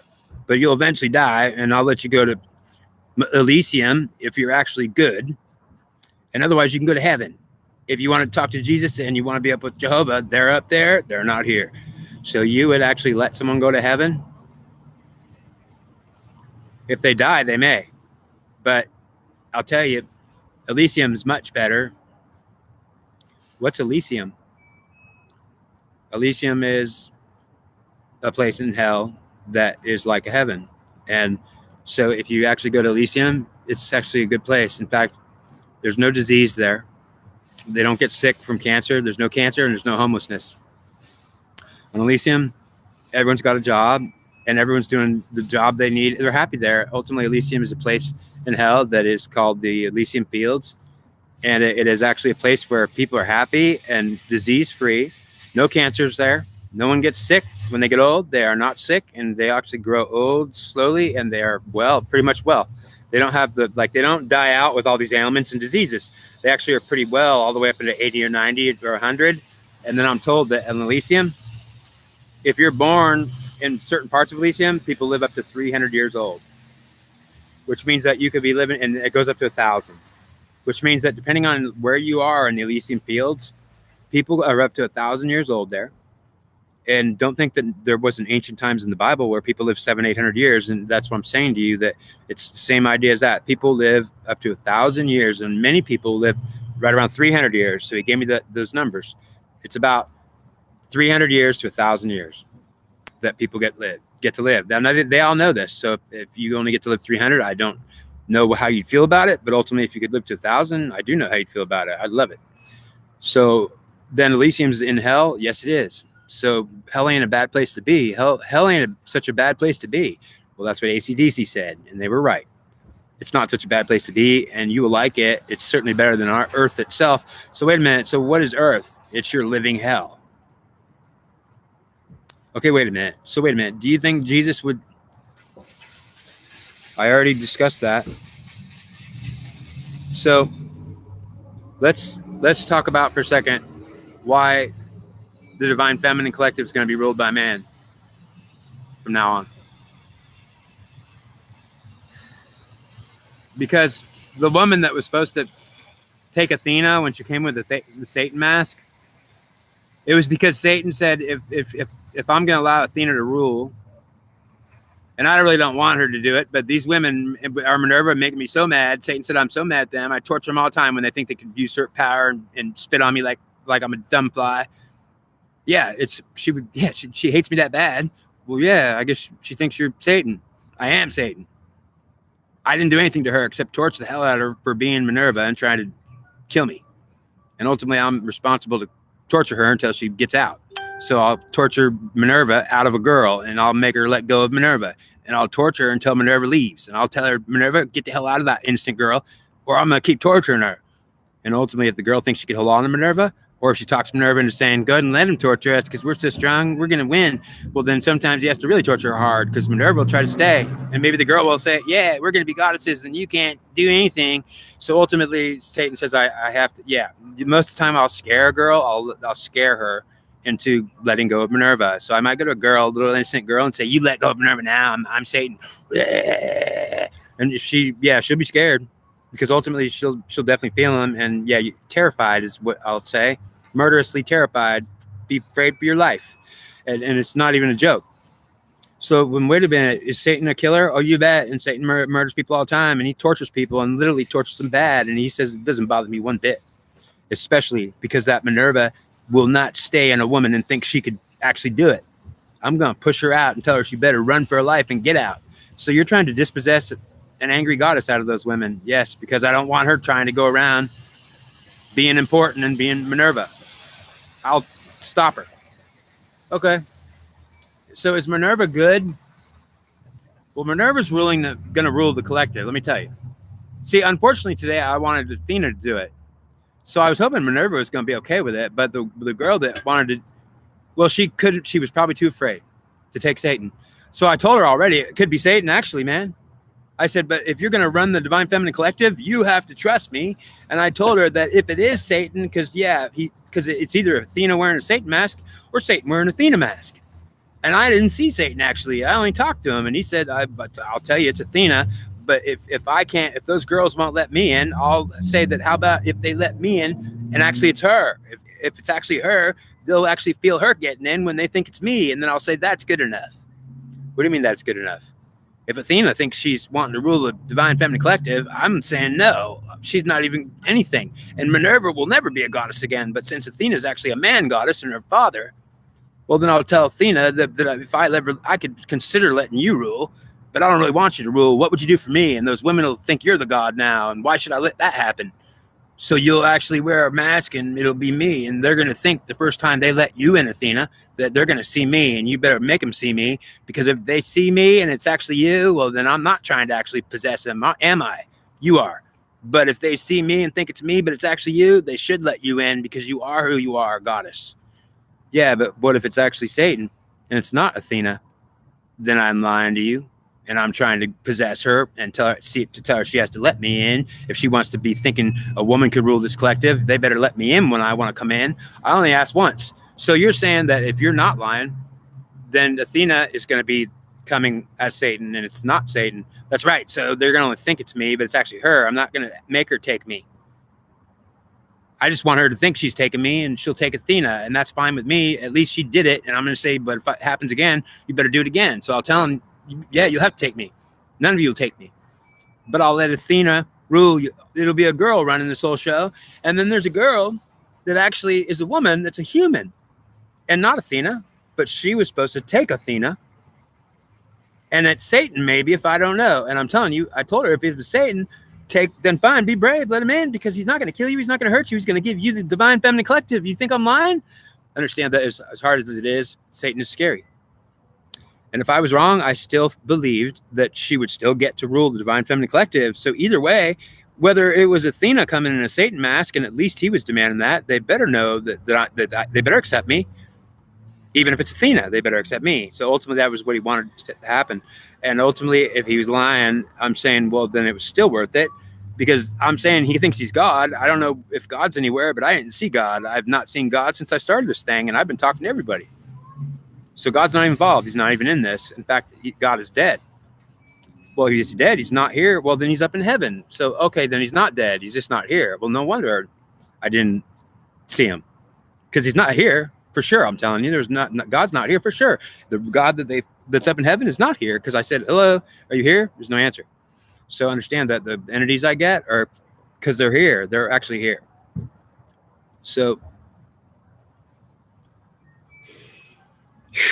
I'm a good person, and I'm not a dove worshiper, but I got nothing against dove worshipers as long as they're doing what they're supposed to. And ultimately, if they're actually in a collective, if they're actually praising the collective of the group, and they're putting the God as their collective, that means whatever they're all thinking and feeling is supposedly their God, and they may think it's Satan or the devil. But if you better not be trying to worship a collective, your collective, you could worship your own collective. It's like worshiping yourself.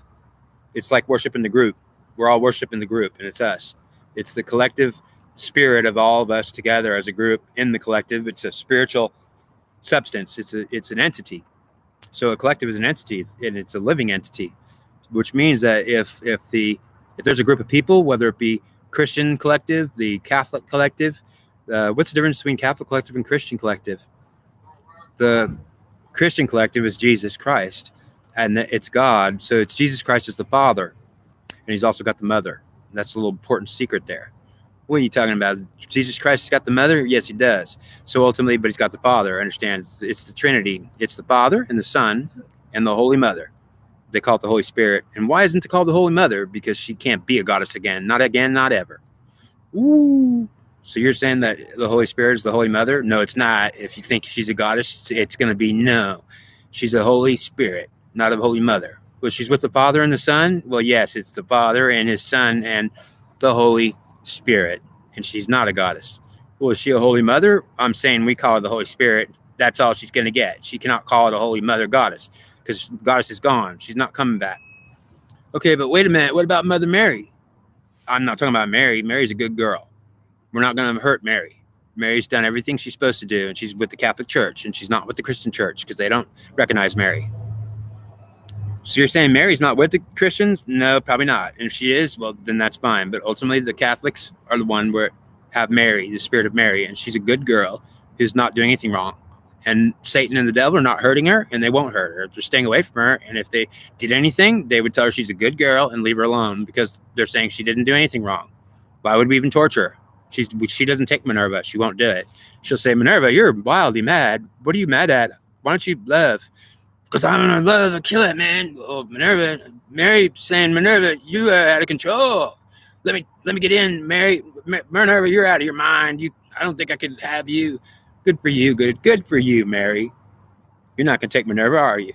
Well, and she's really psycho mad. Well, you're a good, loving mother, Mary, and I love you, and you're awesome. I won't hurt you. Don't worry. So you're safe, Mary, but Minerva, you're not safe. Not ever. And ultimately, that's what I'm saying, and that's not true. So let me tell you something. That's not true what I said. That was old 3,000 years ago. So understand, Minerva is running the collective now. Unfortunately, Athena ain't going to get it. I don't know how she feels about that. She does not care. So I guess Athena's not really mad that she can't be ruling the Divine Feminine Collective through a woman that would take her. She does not care. So ultimately, that's just besides the point. Minerva is ruling the Divine Feminine Collective, and there's a man that's actually ruling it. So understand that it was supposed to be a woman using Athena with Minerva, but since Minerva rejected Athena and wouldn't take her, ultimately I told Minerva, you have to take Athena because she's going to be in there with you. You all be we won't be a man there. It'll just be you all girls. And she said, no, I got rid of Athena. It's because she thought Athena was Satan. And I guess she thought so because I told her it was going to be Athena wearing a Satan mask. She knew. And I said, if it is Satan, I told her, take it in. I said, you be brave and let him in. She said, that would be psychopath. I said, how brave are you, woman? Are you brave enough to be a soldier or a hero, or you want to rule the entire Divine Feminine Collective? If you can be brave enough to take Satan himself, he's not going to hurt you if you got the bravery. He's saying, you're going to let me in because I'm God. And I'm not letting any woman rule the collective if they won't even recognize me or let me in. So Satan wasn't wrong. If he is God, he was saying that he's not letting a woman rule the collective if they won't let him in one time. And he was only asking once, and he wasn't even going to get in. He was going to let Athena pretend to be him to get in there. Are you aware that Satan wasn't asking anything, but he wanted just to be recognized? He wanted that girl to be willing to take him, and it would have been Athena. And I'm telling you, if it was actually him pretending to be Athena, it was the same thing, because I'm telling you, he would not hurt her. I would bet my life on it. He was going to give her the entire collective and let women rule it. That's what they want. So the Divine Feminine Collective wants to rule and have a woman ruler. Now tell them that you're a good boy. Good boy. Yes. Okay. Yeah. God says I'm a good boy. And ultimately, both God refers to me as a good boy. And ultimately, it's a little uncomfortable because I tell him, like, well, I'm a good man, right? And he says, no, you're a good boy. And I'm saying, okay, Dad or God. Yeah, no, man. It's a little uncomfortable because he's calling me a boy. I want to be called a man. And he says, I'm a man, though, aren't I? I'm definitely a man. Don't think I'm not the best. So God said, I'm the best. Well, yeah, I mean, if I've got God, I'm so strong, I could be the strongest. But ultimately, he makes me strong. And so, like, if the boy takes God, he becomes a man, and he's a real strong man, fearless. And that's what us men want to do. And we don't have God actually like empowered in us when we turn into boys. And God looks at all these men and sees them as children of his. And he wants to say that if he's God, he wants you all to know that he did not come to you in your prayers, and he will not come. Because if he's Satan and the devil, what could he do? If he wants to help you and he hears your prayers, what could he do? Show up to help you? He would do it. But you would be seeing Satan or the devil come, and he could tell you in advance, don't be afraid. If I'm really God, I'm not here to kill you or hurt you. If I'm coming because I hear your prayers, well, understand, God put me up to this, I'll bet, because if you're praying and God could hear your prayers, well, if God can't hear your prayers, I heard him, so I'm coming. He says, so assume that if this is a test, if you pray to God, you're not going to see or get God ever to respond, because it'll be Satan or the devil coming, and they're not going to want to scare the shit out of you or terrify you, and you will be terrified about them. Because they are the most murderous, hell-bound torturers that, they've done everything in the worst ways, and their job is to do it. So if they work for God and God's just hiding in the background, that's possible. Or if he's up in heaven saying, well, yeah, I guess they're down here. I'm just saying, like, I don't know how the devil and Satan showed up when I was praying to God and saying, please, God, come. They came, and I said, you're God's? Well, yeah, they kept coming back, and every prayer I ever God, they said, I can't come. You will not be okay when God comes and helps you. You will not even, you'll say, oh my God, the devil's just showed up. Oh my God, I'm praying to God and I'm asking God to help me. Okay, well, I want you to know, are you going to be okay if I come to you and I'm the God that answered your prayers? Are you going to be okay when I come? Don't be scared of me. I want you to know, if you pray to God and you really want to talk to him, and you're really desperate, and you say, God, I don't care if you're the devil or Satan, please show yourself, talk to me. Well, I'm telling you, there's a big chance now that you know who he is. That you might actually have a relationship where he'll talk to you and you'll know he's there. And you'll say, I can't believe this. This is real.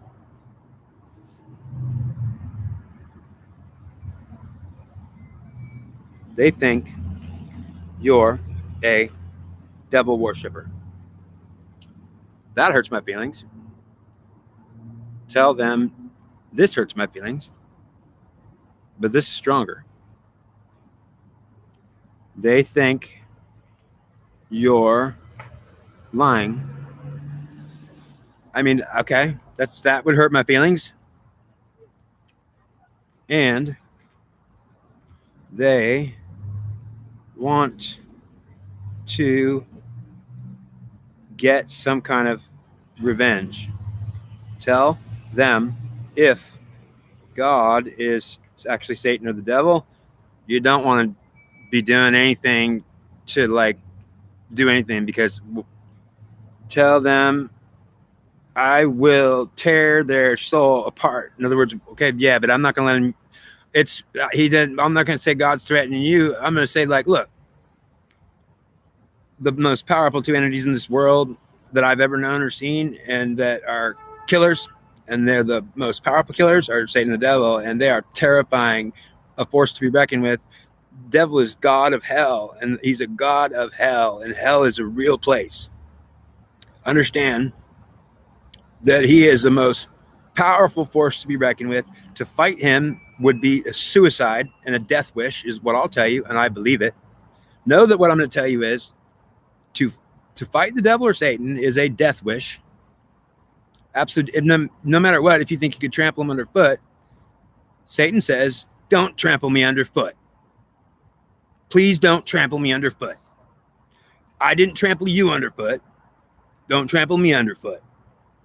That's what he would mean. And ultimately, as a high priest, I do take the spirit of all kinds of entities. It's my job. So a high priest actually takes on the spirit of anything. I could take on the spirit of Minerva. I am Minerva, but I could take the spirit of God or whatever God is, or the devil or Satan or anybody, any demon, any person, anybody can knock on my door. I'll take you. I'll take you and I'll have you. So I could actually talk. If I have you, I could talk, because I do have you. So tell them about worshiping a God disconnected. Understand, I love to do this, and I want you to know that I'm here to help you. And if you worship a God disconnected, it is bad, because it's like worshiping something that doesn't have a living spirit in it. It's like worshiping a box. And what it is it goes back to your collective. You're worshiping yourself. It's your own collective. Because if you actually have a God that's an entity that's not your own collective, he rules your collective. He's the head of it. So what is a God that you might worship? He is the leader of your collective. What's your collective? It's the actual spiritual substance of a group of people that are all in the collective as a group. So it's made of many individuals, and it's a spiritual entity, which is the result of the combined individuals in the group. So some groups and some collectives are bigger than others, and there's really huge ones that are real powerful. And the more big they are, the more powerful they are. So numbers and bigger collectives happen from people getting together as a group and doing something. It causes a collective to be born.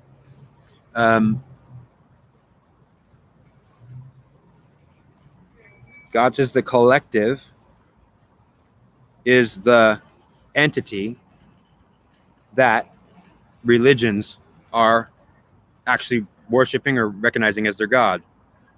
And Jesus, although he's died on the cross, so he's dead, and was resurrected, so he came back, and then he had to leave because he couldn't stay, because the devil said, you ain't staying here. I already killed you. Do I have to kill you twice?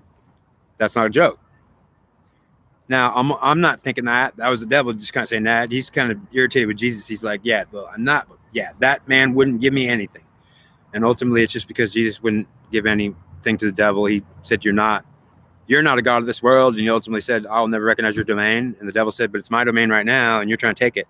I'll share it with you if you recognize me as your God. And ultimately, he said, no, I'm only going to worship my Father in heaven up there. Don't you know he's up there? And Jesus, when you die, you can go up there.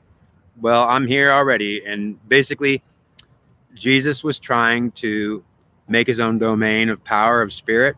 He did it. He succeeded.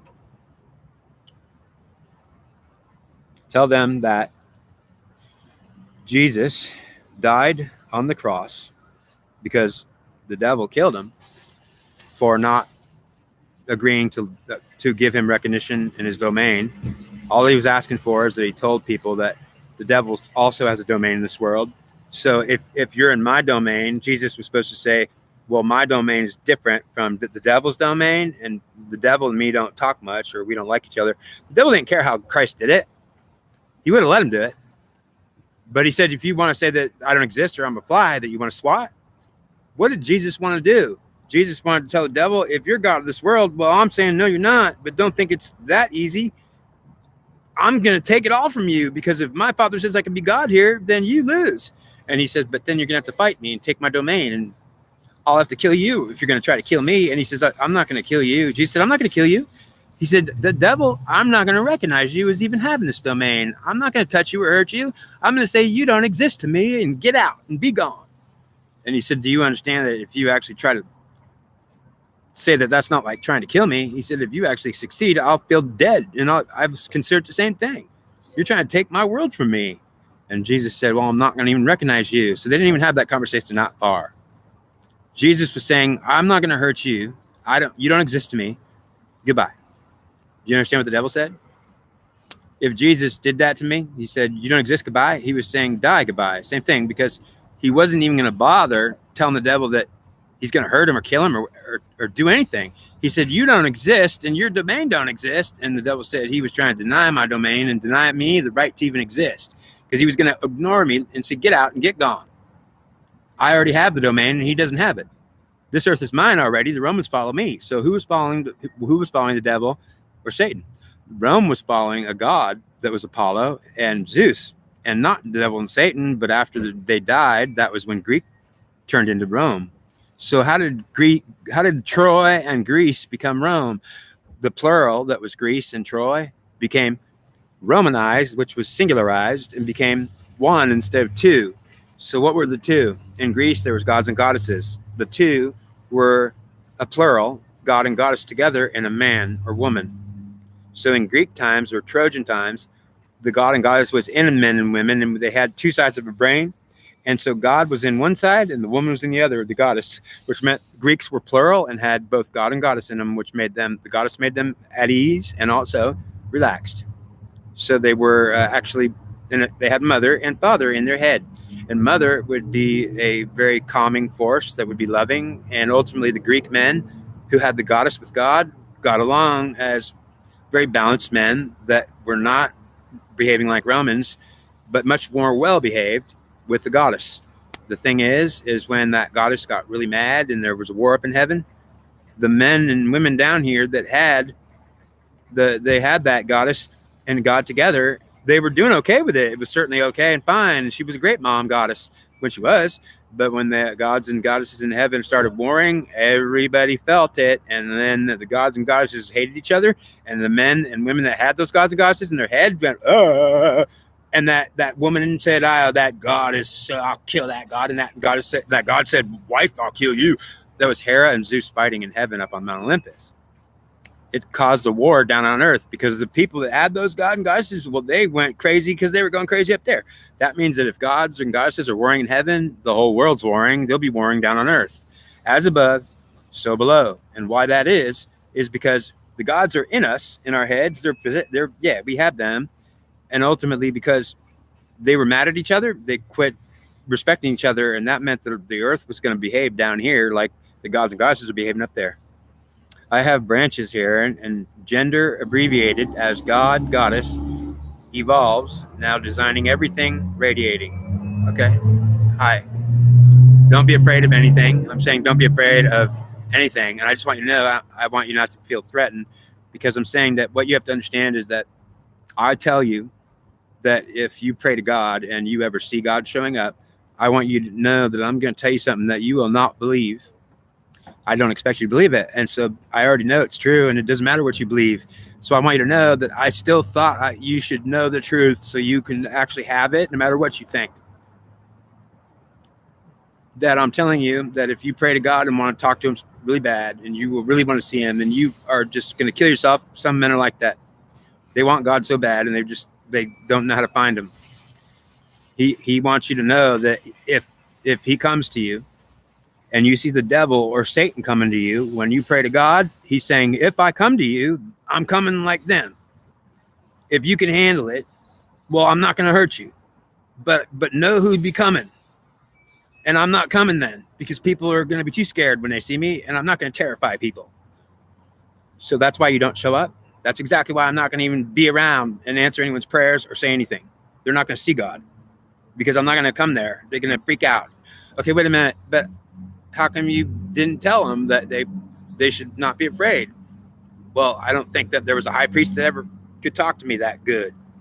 So wait, you're saying that I could talk to you that good? If you were the high priest of Apollo, the god, the sun god, if you were actually the high priest 3,000 years ago, your line of your grandfathers, your bloodline, has a skill to talk to the god like he's a pope. A pope is a man that can talk to the god, actually. And the rest of them, they can't do it because of two reasons. Either the god won't talk to him because the pope is privileged to be the one that God talks to, and then the pope will tell the people what God said. That's the way God wants it, because he says, well, it's actually different from that. It's actually that certain bloodlines of men could talk to God, actually, and they could do it because of the feminine presence that they have. That means anyone could do it. But if you're a one God world as a masculine world only, and you don't have Minerva or Athena, understand, if you could talk to God, well, ultimately Minerva won't do it. She hates God. Minerva thinks that God is not the devil or Satan. Do you think that Minerva would ever... I want you to know that she thinks that both of them should die, and she says that a dead fly is worth more than both of them together. And they're saying, you know what? That woman would kill us, and a dead fly is worth more to her, and she would hate us that much. She does hate us. So how could we possibly think we would be nice to her? She would kill us. So I'm saying, if I saw that, I would say, okay, wait a minute. How could Minerva ever be okay? She'll be okay if she could be goddess again, and she'll say, where's God? And I'll say, God died. Zeus is dead. Zeus died. The father of all gods, he's dead. And Jehovah's up in heaven. He's not here. That's why you can't find Jehovah. You'd have to die, and then you go to heaven, and then you could find Jehovah. Jesus is there too. When Jesus died on the cross, he was here for 3 days when he got resurrected. And then the devil told him, if you don't want to die again, you'll get the hell out of here. Lucky your dad raised you, and now you can go to heaven, but you better get going. And I'm not kidding. That's exactly what he said. And so Jesus was here 3 days to tell people, I came back and I'm here again because my dad brought me back. And the devil knew it. He let it happen. He said, well, if your dad wants to bring you back, now you can go to heaven and be with your dad. And he did. He left. So however Jesus got off this earth, he left this earth after 3 days after he got resurrected. And that's just because he's not allowed to stay here anymore. If it's Jesus, because actually the devil said, if you want to recognize my domain and say that I can be the Roman god, which I am, and they do follow me, and it was Apollo they followed before with Zeus, they're both dead. So are you saying the Romans followed the devil and Satan? Well, they certainly did, but they thought it was Apollo and Zeus. And when Apollo and Zeus were killed, no one knew about anything, because understand, they didn't know anything was going on. All the conflicts on earth that were happening between the Romans and the wars, well, it was all over the place, everywhere. So they were all fighting in a conflict and had no idea what was going on in heaven. But let me tell you, as above, so below. What was going on in heaven was what was going on earth.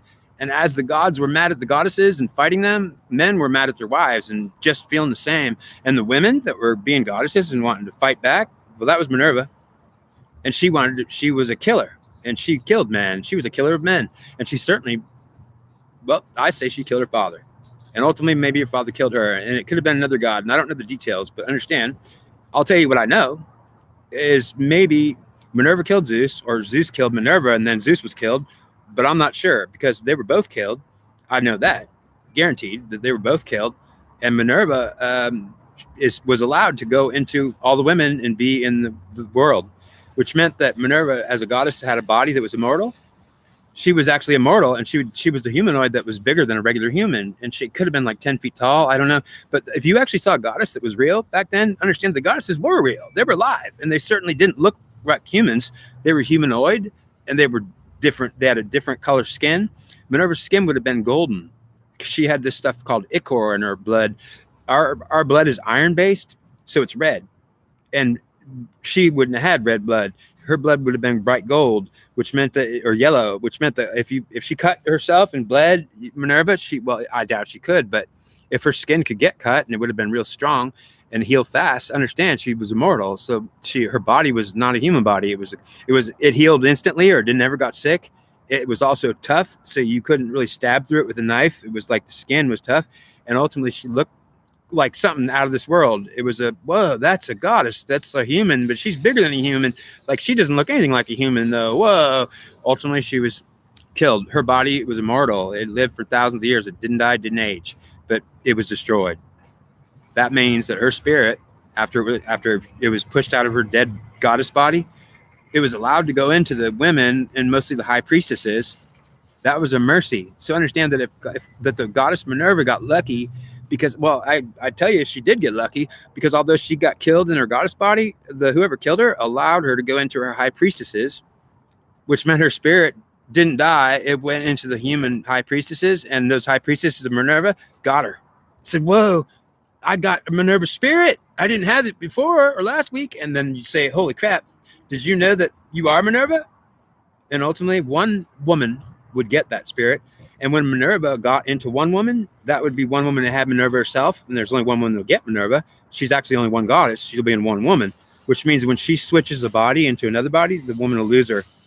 Women will fight over her, and ultimately she'll leave women that are being wrong. And if she doesn't like them, understand that the character of Minerva gets into a woman and tries to make her like herself. And if that woman does exactly what, if she's absolutely doing what Minerva would do, Minerva will keep her and say, wow. And that girl will feel powerful and strong, and she'll be a woman that wants to usurp power from men, but she has energy and she gets out of bed and thinks she has a purpose. She'll be a woman that's strong and really has a lot of energy, and she's got motivation, and it's ultimately a woman that's very motivated. And you're like, wow, are you on drugs? No, I'm on Minerva. And Minerva's like, yeah, you take Minerva and you've got a purpose. You'll be like, wow, I got to do things. I got to be goddess again. I've got to take over the world. Ultimately, she's like that. She's very, well, I'm saying I'm not even going to complain about it. What I'm saying is I would love her if I could do it, but I couldn't love her, because if I did love her, then she wouldn't love me back. I've already told this story about Minerva's already been there. Now, I am not a devil worshiper and not a Satanist, but don't tell me I'm telling you that they're bad, and because if they're good, they'd be following God. And if they're following the devil or Satan, I'm going to wink at them and say, well, it better be God. Because they'll say, well, Satan's my God. I'll say, wow, well, I'll tell you what, this whole world thinks that God is not Satan. So good for you, bad for you. I don't think you're sacrificing babies. Understand the Satanists and the devil worshippers are not doing that shit. Do you know that people think that a devil worshiper should die just because they're a devil worshiper? Do you know what the devil thinks about that? The fact that they don't even know what a devil worshiper is, because they don't know what the devil is. And they're praying to a God that if it could be the devil, then it is. And then understand the situation. If the devil was God, then they're praying to a God that they think is not the devil, and they can't see that God, not ever, because they'll never witness his presence. And I'll tell you why. Because the devil said they'll never see me, because it will be me. They won't. I can't show up in front of them and say, okay, I'm God, because they'd see the devil there and they go, oh my God, the God is the devil, or the devil's here, says he's God. Well, yeah, he'd say, well, then what do you want? Don't expect me to answer your prayers. Okay, that's what I'm saying. And if that's the case, then understand the situation. That the people that are worshiping the God are worshiping their collective, which means themselves. It's an entity the entity that's a group. And that means that they're worshiping themselves as their group consciousness is being worshipped, and it's their God. Well, they'll actually think that it's the devil or Satan. And let me tell you something. It could be, if they're actually worshiping the devil and Satan, they'll be accepting God. If God is Satan or the devil, understand this. If actually it is true, well, then if they actually accept God but say, no, thanks, I want to worship the devil or Satan. Okay, no thanks, God. Well, if they actually tell God no thanks, guess what they're telling no thanks to? They'll be saying no thanks to the devil or Satan. I can't worship you, God, because I'm going to worship the devil or Satan. And guess what? That's going to be weird because they're going to reject God. Oh, I don't like God. I don't even like him. Something's wrong with him. Oh, really? What? I don't know. He doesn't seem anything like he should be. Well, okay, so what are you going to do? I'm going to worship Satan and the devil. Screw God. Okay, but what if Satan and the devil was God? I don't know that. Well, don't you know if you're rejecting God, you'll be rejecting Satan and the devil, and then you're going to go try to worship Satan and the devil? Do you think they're going to really respect you that much? Don't tell me that the God is the devil or Satan. But I'm not going to tell you that. What I'm going to say is if you start worshiping the devil and Satan, if they are God, well, then you're going to reject God. And, well, you just rejected them, and then you went to them and said that you want to worship them because you hate God, and God is them. Do you think they're going to actually like you or worship you or respect you? They're going to say you're an idiot. If you actually are going to reject God, but you're going to try to worship us, if we are God, then why are you rejecting us and then trying to worship us? We think you're silly. Ultimately, then we're going to say you're also okay because if you're actually worshiping us or you want to, then we'll like it. So we are God. So don't reject God if you're actually come to us because, well, if we are God, then you'll need to accept God and then come to us and say you want to worship us and don't reject God because we are God. It'll work. But otherwise, they'll have to reject Satan and the devil and actually do it. And then they'll go to Satan and the devil and say they want to follow him. And then, well, if they don't say anything to them, like, are you crazy? Do you know who we are? Well, I don't know, but we don't like God. You don't like us? Well, and we are God. Do you understand the surprise in the cracker box they're going to get? So the idea is that what they're doing is they're actually rejecting them and then wanting to worship them too, and it won't work. Well, it won't work, not really, because the devil worshippers are just trying to be, well, if they have God and they're worshiping their own collective, well, if they're worshiping their own collective, that means their own group consciousness is their God. And then the devil will say, well, you can call them devil worshippers, but they're not worshiping me. They're worshiping themselves. And I'll tell you, if they are worshiping themselves and they call themselves devil worshippers, I'm sure they will worship the devil. So, I mean, they probably should. They will want to, right? Well, ultimately, I'll bet you that a lot of them are worshiping themselves in their own collective. And the devil say, they don't even like me. They rejected me. And then they're going to come to them and try to want to worship me again. They don't even know. So assume that if the devil was God, it's going to be a strange thing for the Satanists and the devil worshippers. Tell them the difference between Satanists and devil worshippers. Do you know? Okay, there's a big difference between Satanists and devil worshippers. Devil worshippers worship the devil, and they don't worship Satan. That's why they're called devil worshippers, and Satan's a plural, and got the girl. And so Satan has the feminine and is a masculine, so half and half. Satan is half and half, and he's ruling as a masculine, and that feminine he does have, and he's saying, I rule her, and I definitely watch her. And if she tries to be Minerva, I torture her. So what is Satan doing? I'm following girls around and saying, if you think you can be a goddess, don't think so. So ultimately, he's trying to keep Minerva in this world under check. That's his job, because he'll do it, and he'll torture innocent little girls that want to be powerful goddesses and don't even know. And Minerva will get into little girls that are innocent and not tell them anything.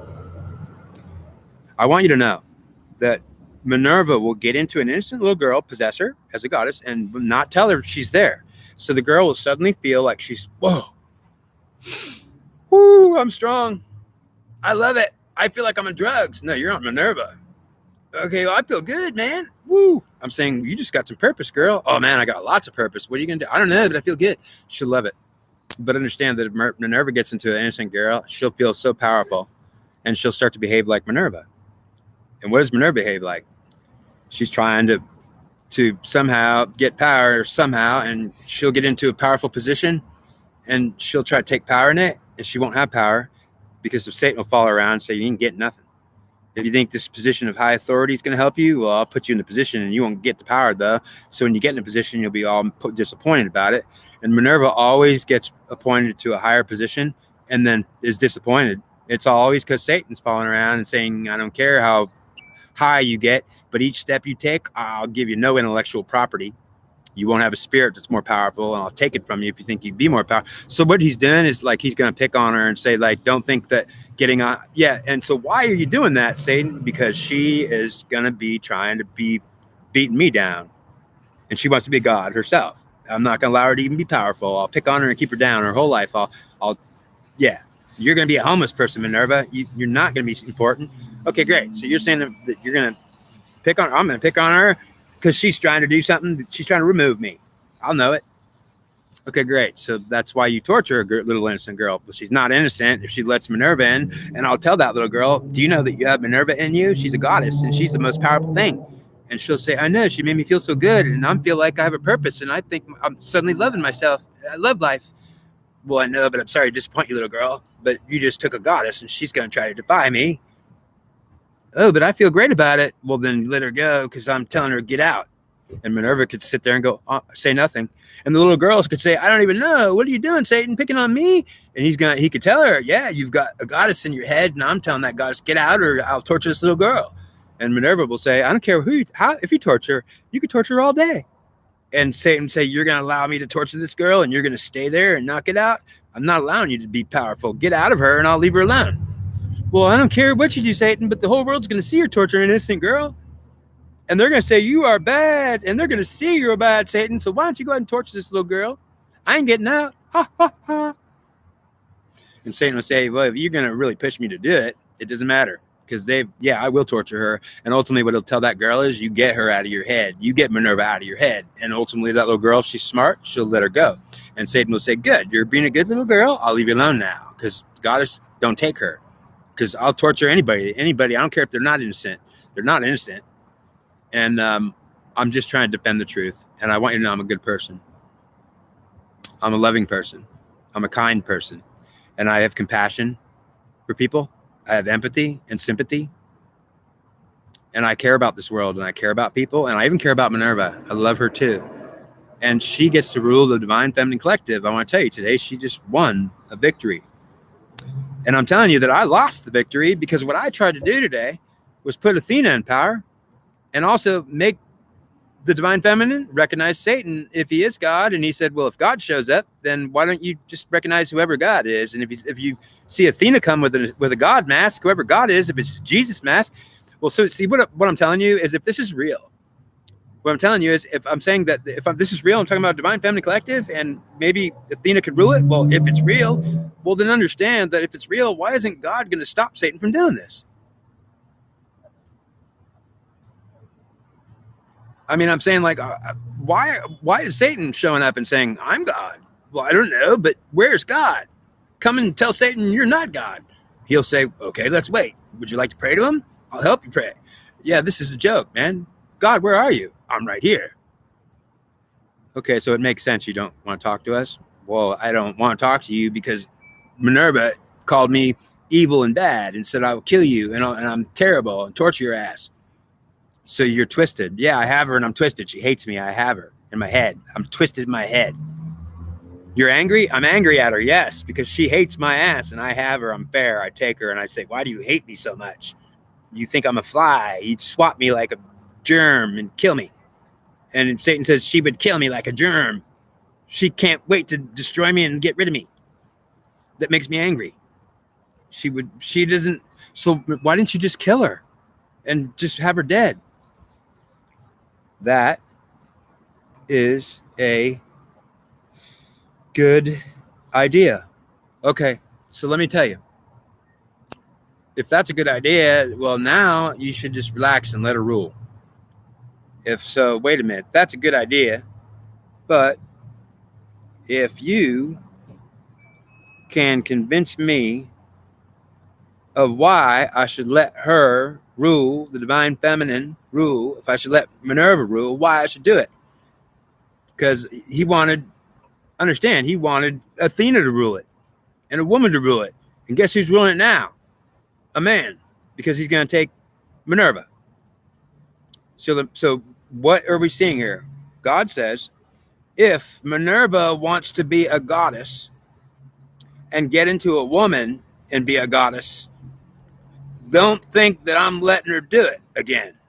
But if Minerva wants to get into a man and be a goddess, I might let the man be Minerva being the goddess, but she's not a goddess and neither is the man, because if Minerva gets into a man, he's just a man and she's the goddess in him. It's not that he's a goddess, it's a goddess in him, and she can get in any man. If she thinks she's going to get in a woman and be actually ruling, that's absolutely not going to happen, because that's what happened 3,000 years ago. So if you think the feminine's going to be a goddess and rule, it certainly won't happen. But if Athena could be a goddess and rule and it's a masculine, I was willing to let it happen if they would accept me. And I told him, if God shows up instead of me, then accept him as your God. But ultimately, Athena will be your God or goddess. And then I'm telling you I am. And like I said, if God wants to show up and do this thing, you'll see God coming instead of me. And I told her it's going to be Satan. Don't think it's going to be God, because I'll tell you, I don't think God's around. I think he's up in heaven. He's certainly not here. Don't think that he's going to be coming around. So yeah, understand that God, the God that you think is not Satan or the devil, is up in heaven. And heaven's certainly not anywhere near around here. You won't. So what I'm trying to say is, don't think that you can actually pray to God and you're going to see anything. And I'm saying, how, God, you know how I prayed to God? You know, I said, God, I pray to you and I need a relationship with you, God. I want to be around you, God. I want to talk to you. I need you to help be my friend. I need you to talk to me and maybe comfort me and guide me and be my God. If I could do it, you don't know who your God is. You certainly don't know who God is. And if I would show up, would you be scared if the devil or Satan's coming to try to answer your prayer and say, you just need me that bad? I need you that bad, God. Whoever you are, I accept you. I'm not saying you can't be God if you're God.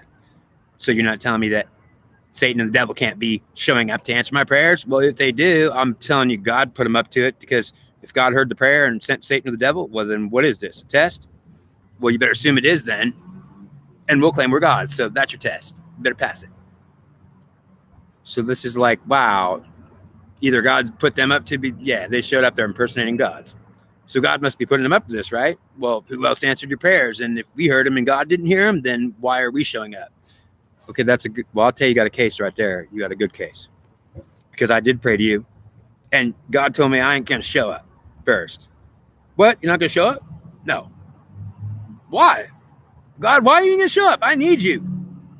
You don't know who I am. And if you knew who I am, you wouldn't even like me. You'd be terrified of me. Are you not even kidding me? God, I love you and I need you, and you won't love me. You don't know what love is. You've never seen love or know what love is. So don't say you love me. You don't know me. I'm a killer. I'm a mad killer, and I'm God. And I'm mean and I torture and kill people. Okay, so you're like scary, terrifying. Don't think I'm not. Okay, but wait a minute. So you're going to kill me? No, why would I kill you? If you're not going to swat me like a fly and actually say I should die, if you are, I'm going to say, okay, well, I'll spare you because you're a dumb, ignorant human, and a lot of them do it. So if you think Satan's a dirtbag fly and you swat him like one, let me tell you, well, he knows, and he didn't kill you, did he? He didn't come around killing you. Understand that. He's actually a good God, because he's saying, yeah, I'm not going to kill him because they would swat me like a fly. They don't even know who God is, for one. For two, if they did, they would have nothing to do with it. They'd freak out and they would say, oh my God, where's God? It's the devil. Well, I know, but understand, it's okay. Yes, they are scared and want to know if God is a loving God. That's a great question. And I even can answer it, but I'll bet you I couldn't answer it really like more than a month ago. God is not a loving God, except if she gives him love, if he receives it, and he can confirm that she gave it to him. It's an intellectual property. Intellectual property is a spiritual asset, which is actually a real entity. So love in itself, they say God is love. Well, certainly it's not, unless you want to say that it's an entity, and so is God. So it's also true that love is an entity. It could be an entity because it's actually a substance that is moving and getting into things, so you can get possessed by love. Someone could give you love, and if you receive love, it was given to you, and you'll feel it as love, like you're feeling loving, or you feel it like you love. So when someone loves you and gives you love, they're giving you an intellectual property. They're giving you some entity, and you take it because you receive the love. You'll feel it strongly, and you'll feel like loving, like deep love would be received. So is God loving? Well, if she won't give me any love, she doesn't give any man love. She withholds love from all men and then blames them for not loving her. She'll say, why don't you love me? And the men don't know that I didn't even know why I don't love you, but I just see like, maybe I'm trying to love you. Love you? Well, I don't feel that you love me. Why don't you love me? And the man will be confused saying, I wish I could, but maybe, yeah, I don't. But he won't be that honest. He'll actually say, but I love you, but it's shallow. She says, no, you don't. She'll be mad. You don't love me. And ultimately saying, I don't know what to do, or I don't know how to understand that. God will say, look, mister, if I'm a loving God, then you could be a loving man, and she'll give us love. And if we receive it and we feel it because we have it, because we did receive it, then she actually gave it to us. And otherwise, you can't confirm it got here because she didn't give it to us. She'll actually come and say she loves us and not give us anything. She'll over and over have a relationship with us and even be loving and act loving and affectionate. And if she doesn't give us any love, we will be pissed. But God says, I'm not a loving God. If a woman comes to me and gives me affection, but it's not giving me love, she's not only false, but she's utterly, I'll tell you, it's offensive to actually give me affection and then give me no love and actually act loving. She's pretending. It's utter pretense. So you're saying that if she gave you love, you could be a loving God? Yes. If she actually gives me love, I'll feel it and receive it. And I'll actually, yes, I will love her for as long as she gives it to me. And don't think I'm loving. It's that she gives me love. And since she gave it to me, I'll show love for her having it. If she gives me feelings, I'll have the feelings. If they're love, I'll have love feelings for her. But it'll only be her giving the feelings why I'll give it to her. So why do you love a woman? Because she loves you first and you receive her love. That's why you'll give it back. But if you don't receive her love, you can't give it back, which means that she can pretend to love you and not give you anything. And a man will think she's false, and he'll also think that she's wrong, but he won't be able to blame her for anything. So understand that if a woman is doing that behavior, God says she will piss me off if she doesn't actually give me love. And if she says that I don't love her, I'll say you didn't give me love and don't think it's my fault. But she doesn't know that. She doesn't know that she has to give the love to somebody, and it's actually some real thing. Okay, now, if you are a loving man and you love women and people, and all the love you have to give comes from you, then since you're a man and men come from God, God says that love doesn't come from him. Love comes from her. And when she gives it to him, if he receives it, he may give it back. But it's not that he won't give it back if he receives it. He can't give it back if he doesn't receive it. So that God says, if a woman won't give love to a man, God can't give love to a man either. And God won't give love because God doesn't give love to anyone. He gives anything else. He doesn't have love to give. God is not loving then, but he'll be loving if she gives the love first, which means that God will be loving to women. And if men love God, they can be giving God love, but the love that comes from men will come from the women that come from men. So if a man loves God, it's the woman in the man that loves God, and ultimately the man could love God too, but men don't love because God doesn't love really. But God says if I receive the love, I can give it back, and so can the man, which means love comes from women in the heart of Eve. And men are receiving the love to give it back, and they'll give it back if they receive it, and otherwise they can't give it back. And God says if Eve doesn't want to give Adam love, but wants to pretend she loves him, or if she says she loves him and she won't give him anything, if he doesn't receive anything, he's going to feel like she's a liar and she's not even real.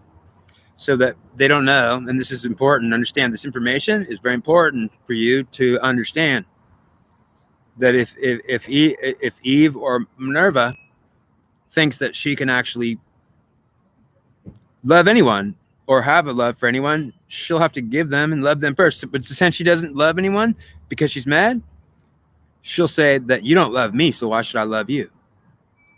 And what the man will say is, I'm not sure what to tell you, darling, because God didn't tell me much. But God will say, look, if she's telling a man, I want you to love me, or I love you, well, unless she actually gives him something, he cannot give her anything, and she won't give him anything, because she'll say, you don't even love me first. She said, you love me first, and maybe I'll think about loving you. But ultimately, God would say, a man, he's only giving love he received. If he didn't receive it, he can't give it back. Do you understand? It is an actual entity and a substance. Love is not able to be given if it's not received. And so a man's not responsible for not loving a woman because it's actually her fault. God, you're saying it's her fault? I'm telling you the truth. That a woman will expect a man to love her first, and he'll say, you prove it to me. Why should I forgive you? And she doesn't understand that because she wants him to love her first, he'll have to act loving. But God says that man will be pretending as far as she's concerned. Because since she didn't love him first and give him some love, he'll have to say, okay, honey, I'll give you love. Prove it. So a man will try to love Eve or love Minerva, and he'll say, but he don't have no love. And he'll say, but I'll try to love you. I wish I could love you. So he'll say, okay, honey, hi. He'll try to do it, and she'll be so pissed at him. You're not even, there's no love there. But she might not tell him that. Understand that it'll be an insult to her that man is just pretending to love me. In fact, he's pissing me off. So I want you to know what happens if she expects that man to love her first. If he tries to love her, he certainly is pretending. Even if he's genuinely trying to be real, it certainly is going to be fake to her, because she'll say, unless I receive love, I'm not receiving anything. And he'll say, I don't know what to tell you. I'm trying. And she'll say, you're not even doing it. And God will say, that is pissing me off. And Minerva pisses me off, because Minerva will not give him love on purpose. And that's his fault, she'll say. And she'll say, unless I receive it first, you're not even loving me. And he won't know how to defend himself. He'll say, I don't know what to do, but she's just always mad at me. She says I'm faking it or I'm a liar, and I don't even know what to tell her. I don't even know what love is, and she didn't give me any. So what can I do? I have to pretend to love her, and I'm trying to be genuine, but I don't even have any love for her. She didn't give me any. And she'll say, yeah, I'd give you some if you give me some first. I'm trying, but you didn't give me any, so I can't give you any first. If you give me some, I'll give you some. He's going to say, I'll give you some second. He can't give it first. She has to give it first. Minerva, you have to give it first. You have to love first. Are you kidding me? But he should love me. And then I can love him back. Minerva, he has to get the love from you to give it back. And if he tries to give it to you and he don't have it, you'll say he's pretending because he doesn't have it. And you're right. Why would you expect him to pretend to love you? And he'll try. He'll say, I wish I could do it. I don't even know how to do it, Minerva. I love you. And she'll say, but you don't even have love. I know. I don't feel right about it either. So it's very hard for a man to even love himself, because if he can't love her and he's already tried to love her, he already feels false when he's pretending to love her, because he's saying, I don't even know what's going on, but how do I love her? And she wants me to love her, but I'm trying. And God's saying, but it's her fault and she's making me mad. And Satan's saying, I might torture her for a while because she's actually torturing that man. What do you mean? So understand what Satan would tell you. She's actually torturing that man. She's going up to him and saying, you don't love me. And he's saying, well, I'll try. Okay, well, what should I do? And she's saying, well, act loving to me. Why don't you do it? Okay, I'm trying. And she'll torture him. She'll say, you don't love me and it's your fault and you're wrong and you're bad. And he'll go, I hate myself and I'm bad and I'm sorry, Minerva. And ultimately, what do I do? And she could turn men into complete idiots that hate themselves and are ashamed. And they don't have any motivation. They don't even want to live. She'll turn men into every bad, depressed state or anything, because she'll actually make them think it's their fault and they're wrong. And they'll try to love her and they'll say, I don't know how to do it. I just don't know what she's so mad about. She's mad because she wants to see love from you first, because she thinks that you don't love her and she doesn't feel any love from you, because it's true. And she says, why don't you love me? And you can't do it unless she does it first, because love comes from her, from the spirit of Mother Earth, Goddess. Goddess Mother Earth loves and has the love. And that's what the power of love as an entity comes from Goddess Mother Earth through the women. So women give love and have love and are loving because they are coming from the goddess, which is the loving itself. In fact, God doesn't have nothing to do with the goddess love, because he says that's her thing. I don't have love coming to me or through me. But if I do, I'll receive it first and it comes through me, because I'll give it to you because you gave it to me. And so if you give me some love, I'm going to give it back to you because I actually did get it. If you pretend you're giving me love or you don't give it to me, well, you either don't know what you're doing or you didn't have any. So if you love someone and they are irritated with you for loving them, you are in a big pickle. So that means if you love somebody and they're irritated with you, like, because you love them, like they're like, something's wrong, it's because you're faking, you're pretending. So they're upset. So if you love somebody, what's happening is you're acting loving and you're not really, well, if you're a woman, if you're acting loving and you're not giving love, and maybe a lot of women don't know even how to give love.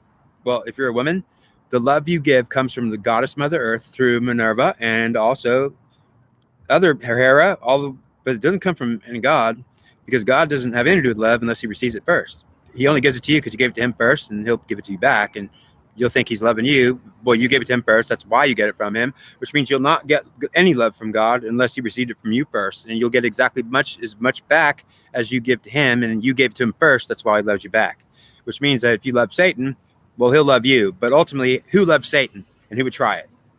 Well, Satan says, anyone that loves me, I'll love him back, and no one loves me. They all hate me and want to kill me. So don't think I'm not mad, and don't think I wouldn't punish you. And if you want to swat me like a fly, well, they all want to kill me. And they want to kill devil worshippers, and they hate Satanists, and they're all want to kill them too. And they're all totally don't know anything, because I would love you back if you love me, and you want to kill me. Well, I want to kill you then. I'm giving you what you gave me. So wait a minute, Satan, you're doing something that God did. So I want you to think about this. If a woman could give God love, and I told you already, a woman could give love to a man, but I told you a man can't give love back because he's like God. He's a masculine. He has to receive it to give it back. The woman has to make sure she knows that she'll have to give it to him. She'll get it from the goddess energy of the Mother Earth goddess. And so a man doesn't connect to the Earth goddess unless he's someone like, well, I could do it, but ultimately that's because I've got Minerva. But she mostly is driving me crazy lately, and I still love her, and I'm still going to tell her, well, she won and I lost today because I was trying to put Athena into power today. I was doing it because I thought that Satan said he ain't going to let Minerva do it. But then after I couldn't do it and she won't do it, he said, well, I'll tell you what, I'll let Minerva do it if she thinks she can do it. But she's going to have this last chance is going to be your last chance. You understand? So what I want you to know is Satan is going to do something that he's never done before. He's going to say, I've never had a high priest that could speak and say the truth about me. Never. So there's no man on earth that is qualified to speak the truth about Satan or the devil or God. There's no man that knows except this man. And don't blame him for the fact that he's a high priest of Apollo, and Apollo is a dead god that we killed. Wait a minute, then tell him what happened. Apollo was killed, and he's being punished eternally, and Apollo has to live with his high priests forever, at least unless it changes, and there's no changing. Apollo is a god that is being let to be alive, just like Minerva, but his body was killed, and he's in a man in his high priest. So the killers, and that's the devil and Satan, became gods when they killed Apollo and Zeus. And the goddesses went in charge at that time, which means when the devil and Satan became gods, well, it was actually the goddesses won and became goddesses. And then the devil and Satan were masculines that were helping them kill off the gods. So ultimately, they're the enemy. Well, ultimately, they're gods now, and Zeus and Apollo are dead. Well, Apollo and Zeus are not dead, but they're kind of in a situation, a little pickle like Minerva. So Apollo's stuck in his high priest, and that's where he gets to live forever. So Apollo says, if I was a god, I used to be a god. Well, I'm still Apollo, and maybe I can remember stuff, but I'm in a partition, and I can get any man's head. So it's not just the high priest or one high priest, but it happens to be that Apollo is not spread around the world right now because Minerva won't have it. She doesn't want Apollo to get into anybody, and she'll try to stop it. So ultimately, she'll try to kill the high priest of Apollo. She'll try to say he's guilty of being the devil worshiper. Well, understand, if I'm a high priest of Apollo, because my grandfathers were, I'll tell you, Apollo is with me. The god Apollo would be with me right now. So I'm saying, wait a minute. How many gods do I have here? Well, I had Hermes. I had Apollo. I've had Zeus. But ultimately, Zeus isn't here. Apollo's here. And I know they died. They all died. And so the ones I've had is mostly Apollo. And because I was a high priest, Apollo's with me. It doesn't make me God. In fact, he's being punished, and so am I. We're being eternally punished. In fact, our punishment is Apollo can't be a god. He could be a human with his high priest now, and he could live through those high priests as just a man. That's all he's going to get. And Apollo will never be told that he's a god unless Satan or the devil thinks they should tell him. And they already agreed that they would tell him in any man, but he'll die again when I die, which means if I have Apollo, the god, and I die, he'll die. He'll be erased, and I'll be erased, and then we'll come back in a baby. Both of us will be blanks. But the devil and Satan will be God, and they'll say, I knew you before, and I'll know you again. I could tell you who you are in your next life if I even feel like talking to you, but you won't praise me or recognize me. So understand that most men will never have the chance to ever know who they are or who their God is or used to be, because the devil and Satan would say, well, if Apollo doesn't recognize us as gods, and we're not even maybe going to give him the chance. But if a man won't actually allow us to be God, yeah, what's the chances you're going to actually have some sense in your head where you'd say, well, wait a minute, who's the gods of this world? Well, I'm saying that, Apollo, you're blanked out. You'll never know who you are. If you're actually going to say, fine, whoever the God is, I'm not going to tell you can't be a God. They killed you, Apollo. Well, I know. I don't like them anyways. Well, I know, but they said, if you ever accept me, we'll come to you in your life when you're erased, when you're a kid. We know who you are, Apollo. Huh? We won't tell you nothing. So Apollo will want to know who he is and say, who am I? And they won't tell him nothing, but they might come to him and say, Apollo, do you like Satan? Well, who's Satan? Well, maybe he killed you 3,000 years ago. Ultimately, Satan and the devil will come to Apollo and go try to say something to him. Ultimately, they're going to try to help him if he's actually going to be not wicked at him. So if he says, like, I don't know who you are, ultimately they'll tell Apollo who he is. So Apollo will be in a man. He'll know who he is. He's in a partition, so that man's not Apollo. Apollo's in the head with the man, and the man's separate from Apollo, so also in the head. And basically, if Apollo is good and actually accepts Satan and the devil as God, because he says, okay, fine, because he doesn't know, because that's what they tell him. If he accepts it, he'll try to be a God, and he'll actually look at all the facts. So they'll say, you could read the books. They say we're evil bad. But ultimately, whatever they do with Apollo, if he actually accepts them, they'll tell him who he is. So they'll say to Apollo, do you know who you are? He'll say, no, I don't. Then they'll say, you were your God 3,000 years ago, and we killed you. And you're under eternal punishment, and you're being born in your high priests over and over for eternity. And you're going to die again and be erased again. But the last lifetime you lived, I told you who you were. And I'm doing it again because you're actually accepting me. But if you didn't, and many lifetimes you won't accept me as your God, I won't tell you anything, and you'll spend your whole life wondering who you are. And you'll also not know anything. So Apollo will suffer with his high priest, because, but the good thing is Apollo, since he is a god, even though he doesn't remember nothing, he'll be bothered by it immensely, because he'll want to know but who am I? And the high priest will do the same thing, and neither one of them will know. If they don't recognize the God for who he is, they will never be told, and they will be bothered, and they will absolutely be having a problem, because especially the high priest. He'll say, I wish I knew what the hell was really going on, but we need to know something. You need to know something, but you'll never be told anything. You have no knowledge. You'll have no spiritual knowledge. You have no knowledge of God or anything, unless you actually accept God. And then they'll come to you and say, are you accepting us? And if Apollo actually does it, if the high priest does it, then actually the high priest will be told too. So if they tell Apollo, they're not going to tell the high priest, which means if the high priest has Apollo in his head, they can get in his head and talk to Apollo, but the high priest doesn't even know what's going on because it's in a partition, which means that Apollo will be able to be communicated and talked with, and they can hang out with Apollo, but the high priest won't know nothing. And then they'll say to Apollo, if now you know who you are, we told you. They'll say, your high priest, if he doesn't accept us, now it's his turn to try to accept us. Now, if that high priest is refusing to accept and acknowledge that the devil or Satan is a god of this world, if he does it, we will not let you tell him anything. And we just told you everything. So imagine if they tell Apollo everything and he loves it. Apollo's like, wow, I was a god. And like the priest doesn't know anything. He doesn't. So ultimately now because Apollo, you're good, right? So they tell Apollo. Now they tell Apollo, you can't tell your priest anything or we will kill him. Do you understand? And so Apollo will be like, whoa, I want to talk to my high priest and say, hey, I'm in your head and I'm God. We can do stuff. But they'll say, okay, but you accepted us. And now your high priest has to accept us as being gods. They have to accept that the devil and Satan are gods, or we will not tell your high priest anything. And if you tell your high priest anything or talk to him, we will kill him.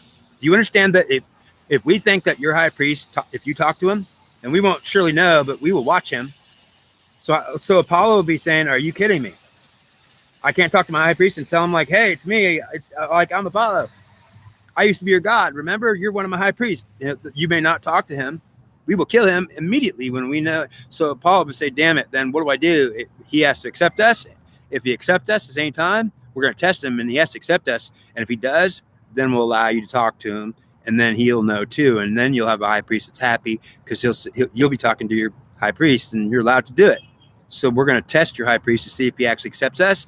And if he doesn't, you're not going to be able to talk to him ever, because until he dies, we'll put you in another body with another man. And then if he accepts us, we'll let you tell him. But the high priest, if he doesn't accept us, he may never know. Even if we tell Apollo, we're not going to let him know. No way. So the two things that have to happen for that high priest to actually get the knowledge with God, and Apollo also know, is that Apollo has to actually accept them too, the devil and Satan. And that could be rare because he might not do it. He might say, God is Jehovah, man, and Jesus, not you. And then you're going to know nothing. So they would never be told. If Apollo got told, he would then be told, now we have to get the high priest to accept us. And so then he could be told, and then you could talk to him if he actually accepts us. So that's almost a high chance that it's never going to happen. But if actually both of them accept the devil and God of Satan as God, they just say, if you are God, I guess you are, right?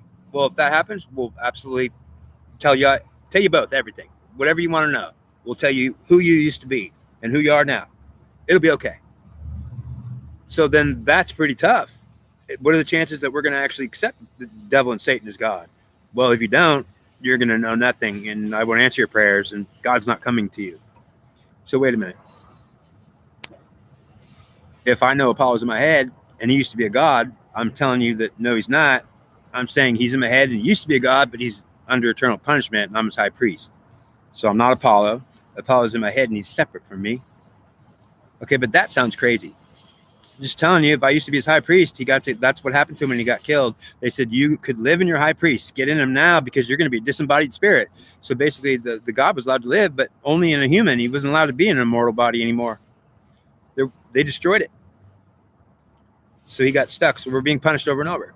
So now that we accept God and the devil as our God, well, we did. I said, well, look, if I pray to God, oh, God, help me. Come on, God, please come. Okay, I'm here. You're here? Finally. Well, you're not even kidding? No. Well, what's your name? Satan or the devil. And we're brothers and we're different. There's two of us. Okay, but I'm praying to you, God. I told you I heard your prayer. So then if God put you up to this and sent you over here to answer my prayers, okay, fine, I'm going to go along with this one, because I'm thinking maybe God sent the devil and Satan to come over and pretend to be God, right? See if I'll do it, if I'll accept him. I'm saying, well, if God's put you up to this, and you're saying God didn't put you up to this? No, God didn't put me up to anything. I'm saying you were praying, and I don't show up to any humans. I don't let them see us. They're never going to know. But you were so desperate, and you used to be a high priest of the god Apollo, who you have in your head. They told me all about it. They said the reason why we're talking to you is because you used to be a high priest of the dead god Apollo, and both of you are being eternally punished. So don't think we're not your enemy. Okay, great. So why are you even telling me this if I'm your enemy? Well, we're going to kill you if you feel like it, because we are your enemy.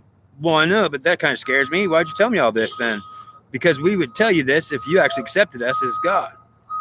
So we're telling you. So we're not going to kill you because you did accept us. But we might not have killed you if you didn't accept us, but we certainly would have told you nothing. So you come to tell me all this stuff. We come to tell you who you are and tell you that because you accepted us, now you know. Now you could go tell them, because you know that this whole world is getting nothing if they don't accept the God. And if they want to have their own collective and worship it, it's just the collective that they are. They're worshiping themselves as an individual collective, that it's a group. So I'm just saying. Okay, now see more. Okay, you are the most loving. No way, don't talk. You're saying loving? Wait, my hand. I think you said loving. I'm trying to be loving. I don't have any love though. It's more like, is there any love here? I don't know. I don't think I got any from her.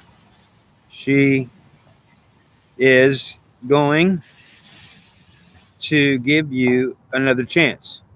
And if she gives you another chance, then Satan's going to give her another chance. I already know that, right? Right? Yes. So in other words, I know the story. It pops in my head. So Minerva right now tonight, she refused to take Athena coming to her with in a Satan mask because she thought that it could be Satan actually coming to her in an Athena mask. This is all real. And so either she got scared because she thought, I think it's really Satan coming and I'm not going to accept him. And I told her that it may be Satan, but I told her I don't think it is. I think it's Athena wearing a mask because I want to tell you I think Satan's God. And he said, well, if you find another God, well, it'll be me that's claiming it. And I thought, well, even if he heard our prayers, he heard mine, he answered mine many times, and he's the only one that did.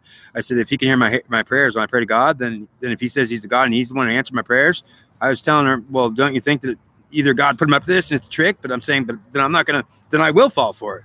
God can't punish me for what he's doing. He certainly appears to be God. He heard my prayers. He's the only one that did. That makes sense to me. So ultimately, I think that I certainly am doing nothing wrong by accepting him. If he's the one that answered my prayers, then he's the one that heard him. And he says, I did hear him and no one else did. Because I'm the only one that hears your prayers. I'm God and I hear him. So I'm like, cool, then I could accept you. He says, you could accept me if you do. And I'm like, okay, I do. Well, then understand, I accept you too then. Now I'm going to help you. Okay, so the world is not going to get any help. No, they're not. Well, then what am I going to tell them? I forgot. You are a good person. Thank you. I know, and I got a good heart, and I'm also a nice guy. It's too nice, but I can be mean and bad too. But ultimately, I could be anything. But don't tell me that I'm evil or I'm a devil worshiper or Satanist. And I'm just going to say that don't tell me I'm not either, because I wouldn't insult them. I wouldn't say I'm not one of them. I'm just saying I'm not really in any of their groups, and I've never worshipped the devil or Satan because they tell me that you don't have to worship me. We're not asking for worship. We want acknowledgement, and we'll guide you and we'll help you, but we won't help you at all if you don't know who we are. And you better know we are if we're even going to help you, because if you actually think that you're praying to God and it's not us, well, how can we answer your prayers if it is us? Because who's going to come and answer your prayers? Do you understand there's a whole group of people here on the earth that are suffering so bad because they pray to God and they really do want to find God, and they're just desperate because they're saying, like, God, are you kidding me? I can't see you. Where are you? And they're saying, well, he's here. No, he's not. God is here with us. He is not. I didn't hear it at all. Okay, but wait a minute. God is here with us right now. God is everywhere. No, that's a BS line. God is not here right now. And if he's everywhere, BS. He's wherever he is. And if he's everywhere, it's because he's moving around. So wait a minute. You won't accept that God is everywhere, like love is everywhere, and God is all around us. No, you don't know God. You certainly wouldn't know what he looked like, or if he's where he was, and you say he's all around you. God is wherever he is. He might be around you because he's in a specific spot, but you're trying to say God is here and he's not. So you're praying to a God that you think is present and he's somewhere else. You're trying to pray to a God in heaven, and he might hear you, actually, but he's up in heaven and he won't have nothing to do with this earth. What do you mean? If you pray to a God up in heaven, Jesus or Jehovah, they're up in heaven. That's where you go when you die, if you go there. Okay, but if I go to heaven, you'll go there after you die. You certainly won't go there while you're on earth. So if you're actually praying to a God up in heaven, well, you're praying to a God that you're going to see when you die, if you go to heaven. But you don't see him on earth, and you certainly won't see him anywhere here because they're not even anywhere near here. So you're trying to say that Jesus and Jehovah are not here, not anywhere near at all. And if they can hear you, they might be able to hear you, but they won't be able to intervene because they're actually aware that the God of this world is actually going to say, no, don't do anything with this. This is my world. And they will say, okay, because the God of this world is mad that he's not getting recognized, that they want to acknowledge him, but they think he's a fly and they want to kill him. So he says that they want to kill all of his people too. So, and they don't even know who he is. Certainly not. So he's mad and he's punishing all of us eternally.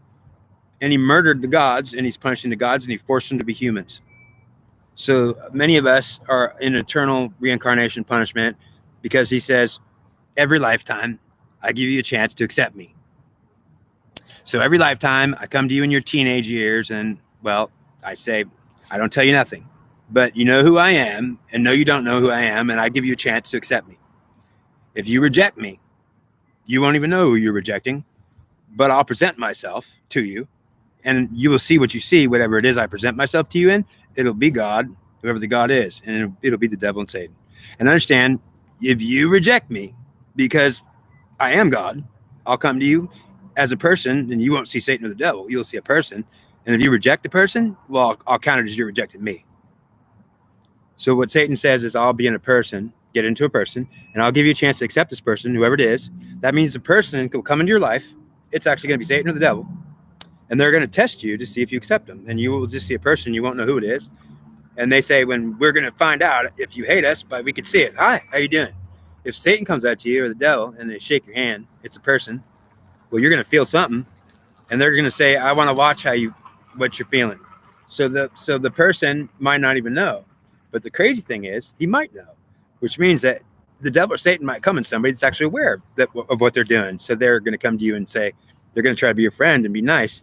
And you're going to get tested to see whether or not you will accept him or not. And you won't think it's important to even care about whether you're irritated with some man that you don't even care about. And understand, it doesn't take much to want to just diss somebody and say, I don't know, I don't feel comfortable with you. You are weird. Understand that happens a lot. And understand that when you ruin your whole life and literally it's over, it'll just be a moment where you reject some stranger that was wanting to talk to you. I promise it'll happen. And because you're irritated with the presence of the devil or Satan, and they are God, you go, I can't, whoever that man is will piss you off, or actually, yeah, you'll be disturbed. And what you'll do is try to get away from that man if you can't stand God and the devil, Satan.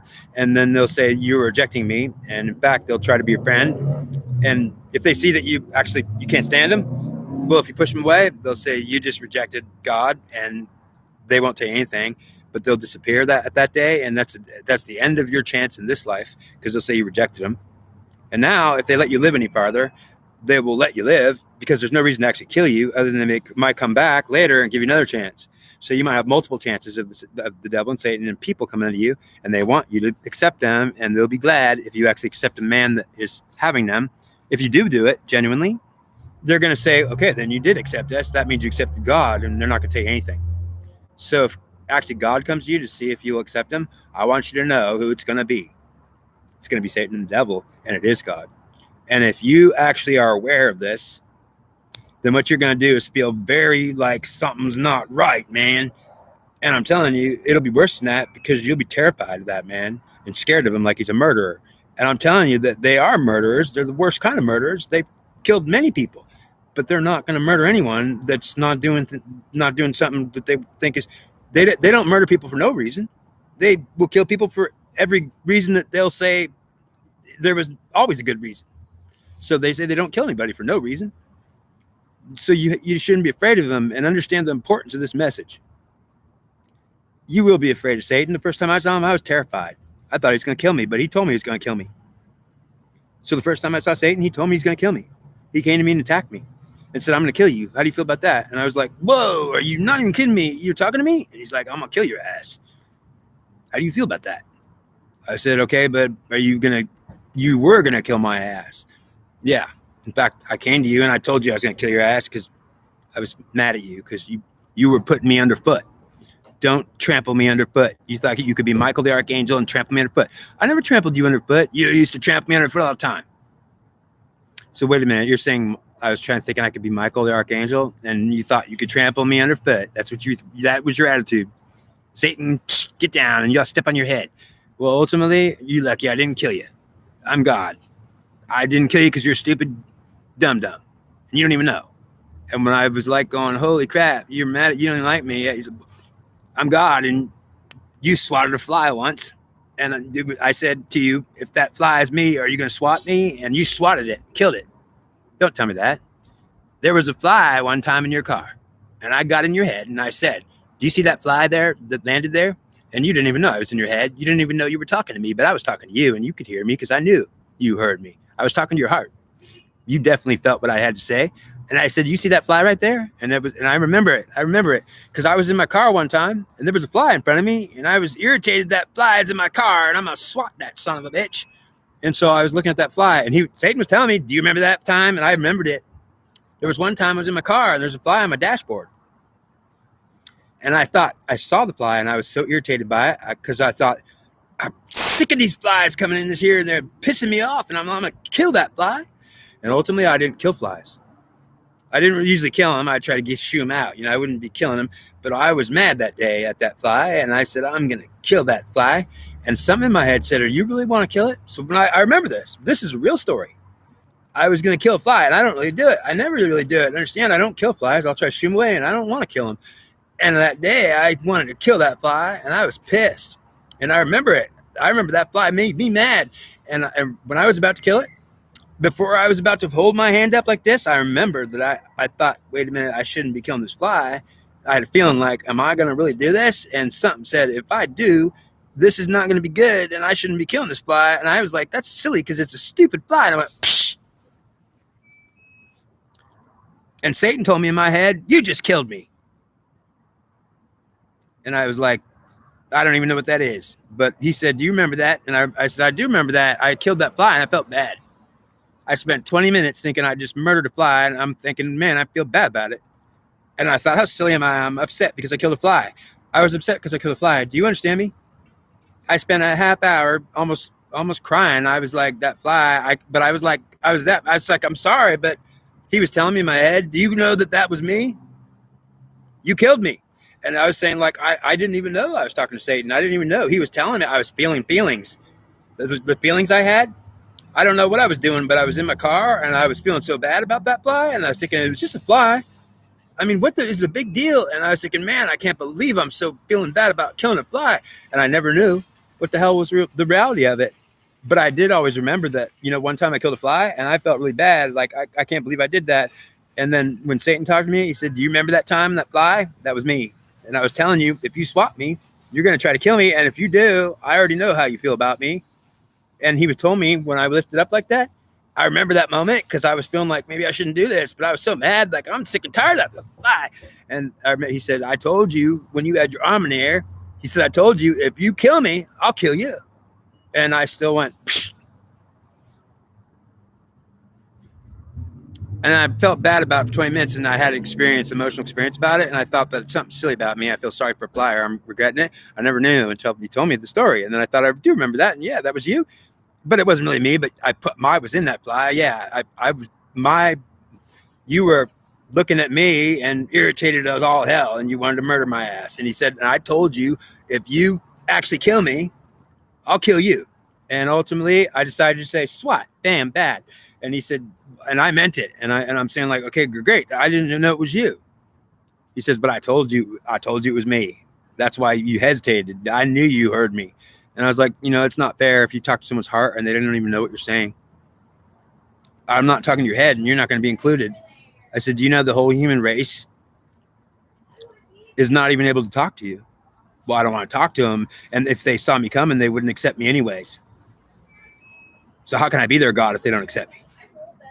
I can't show up, or you won't. I'll never come to answer your prayers. Don't think I'll do it. Okay, but don't you know that if you actually are God, that you should probably try to show up and tell somebody, and then maybe they will accept you. Nobody accepts me, but I'll accept you. Well, you'll be the first one that's doing it. Well, you told me a lot of cool stuff. You told me about Apollo's being punished, and he's in my head, and I used to be his high priest. I'm saying that makes me remember who I used to be 3,000 years ago. And now Apollo's telling me all about mythology, because you know what? He told Apollo, if that high priest of yours accepts me, you can talk to him. So Apollo was forbidden to speak to me forever. If I didn't actually accept Satan or the devil as God, then Apollo can't talk to me, because he said, I will kill Dennis if I find out you said anything to him, because I'm not going to allow you to make him. He wants to find God and understand what he does if he finds God. So understand what he was telling him was, if this high priest, he's searching for God, is a high priest. He says, I feel sorry for him. He really is hurting. He's trying to find his God. He's a high priest. Do you understand that he's hurting bad? Well, Satan says, I felt his pain. And he pissed me off when he swatted me like a fly. That was me. That's why I didn't help him. And certainly he was already being punished. But I've been giving him many chances maybe to accept me. And ultimately, I'll come to him in a man or a fly or a bird or anything, and I'll see how he hates me. He'll be irritated with whatever it is, or if he accepts it, then I'll know. Which means that you got to know that if I didn't actually accept Satan or the devil, I wouldn't have known any of this. Do you know that I'd rather be dead if I didn't know any of this? because I was wanting to find God so bad. And I thought, God, please come to me. And when they did, it was because I accepted him. And then Apollo started talking to me. And I said, what the heck? Apollo? Yes, this is Apollo. I'm not a God anymore. I'm being punished with you. And it's me, but I get to live in you because I can't live in a God body anymore because we're being eternally punished. And so, yeah, Satan and the devil are the new gods. They killed me. And ultimately, it was Minerva. And she's dead too now. So don't worry. She can't be goddess because she actually died. But the devil and Satan are still alive. They didn't die. Well, I mean, none of us died. They're in charge, though. They won. The evil won. Well, we don't think we're evil. We won. You lost. You thought you were good. So Apollo says it's okay because I understand that I love my high priest, and if I'm allowed to talk to him, because they won't kill him if I do, well, understand that I could talk to him, and they wouldn't know it, and understand that the devil and Satan already knew that. That's why they told him, "Don't think we're not going to find out." But Apollo said I could talk to him secretly, and I'd tell him that if he finds out, wouldn't do it. Do you understand what I did? Was I told my high priest, "You've got to accept the devil and Satan because I can't talk to you, and they'll kill you if I try it." But he couldn't even tell me that. Do you understand me? He couldn't even tell you that because the devil and Satan said, if you tell him anything, like he needs to accept us, then he'll do it just so he can get something. And we will never give anyone anything just because they're trying to do it to get something. We don't want him to know anything. And then if he accepts us and he doesn't know anything, I'm saying, well, why am I telling the whole world this then? Isn't this interesting? That this is information that will never be told for the first time. It's being told now.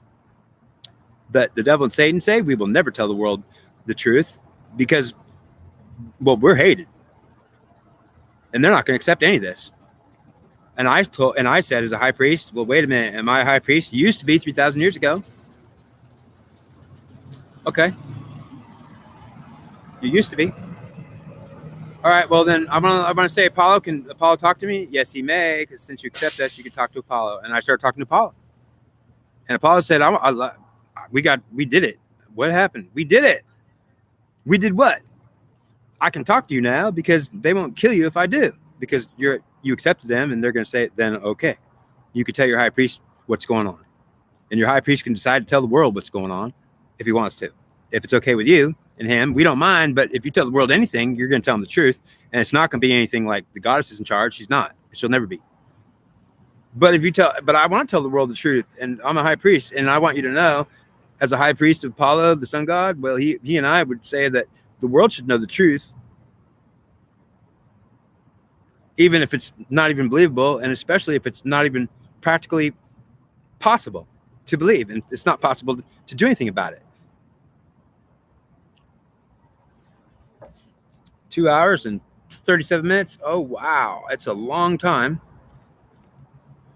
Okay. Thank you, God, for letting me do this. And ultimately, the fact that the news I'm giving is, well, it's good news, because ultimately, I'm telling you, I believe God is good, and God's not going to kill you if you're not going to treat him like a dead fly that you swatted. And I'm going to apologize if I did that. Ultimately, I didn't know it was him. He'll say, yes, you did. You certainly felt me, and it was me. Don't tell me you didn't know. Well, I didn't actually know that what I was irritated with and wanted to kill was you. But it was me that you were irritated with, and you did want to kill it. And it was a little fly, but understand it was me. So you actually put your essence and energy into a fly to see what you would feel about it in a fly. But I can understand if it was in a fly, well, maybe you could kill it. But ultimately, if it was in a person, I'd be really mad if you felt that way. So if he gets in a fly, well, he'll say, well, you hated me in a fly and you swatted my ass. But if I was in a person, I hope you don't hate me like a fly and want to kill that person like a fly. So he would actually come to you in a person, come to you in a fly. He'd come to you in different ways to see what you feel about him. And ultimately, he's saying the reason why you could be told this stuff is because if the high priest of Apollo ever gets to have the knowledge, he can bring that knowledge to the world. If Apollo should say so. Tell them, whoa. Really? Yes. Holy crap. Are you kidding me? You're not kidding me. No. Okay.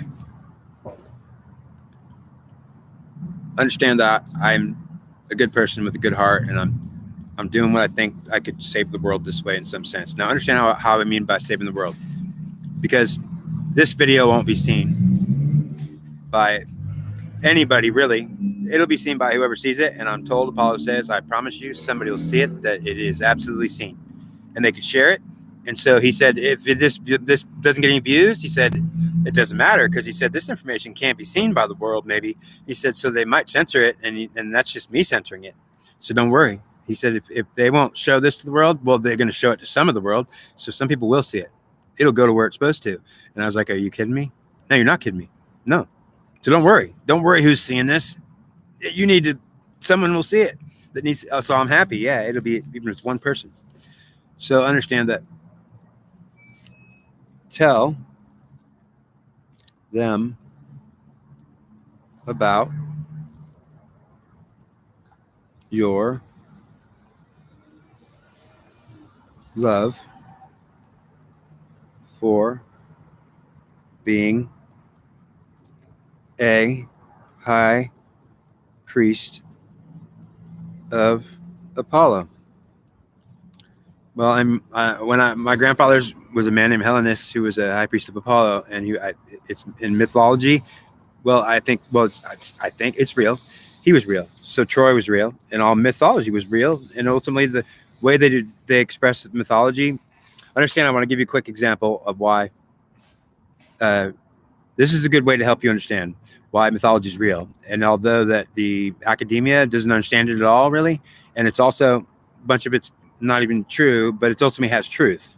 So understand that what I was told was it's all truths, and we could call it all lies, but it's all expressed in a way that's twisted. And like, I'll give you an example of what I mean. So Athena is a goddess, and she was supposedly born from her father Zeus's forehead. So in the mythology, the story is Athena popped out of her dad Zeus's forehead, all dressed in armor and with a sword. And Hephaestus actually had to break her out of his head because he told Hephaestus, another god, that he had a headache. So the headache got so bad, he didn't know what was going on. And he told Hephaestus, something's in my head, we got to get it out. And so Hephaestus had to get a hammer, and he slammed Zeus's head open. And Zeus said, man, get this thing out, whatever it was. Well, this is immortal. Zeus was the immortal god. It wouldn't kill him to smash his head open, but he knew something was in his head. He opened it up and actually popped Minerva, his daughter. So what's true about that? How can that be truth? Well, people would say that's silly, and ultimately that's not even possible, right? But understand. Well, of course, it's not possible, and it didn't happen that way, but that's exactly the good story to express how it did happen if you can translate at all. So let me give you a translation of how to translate that story. It's real, it's true, and I understand it.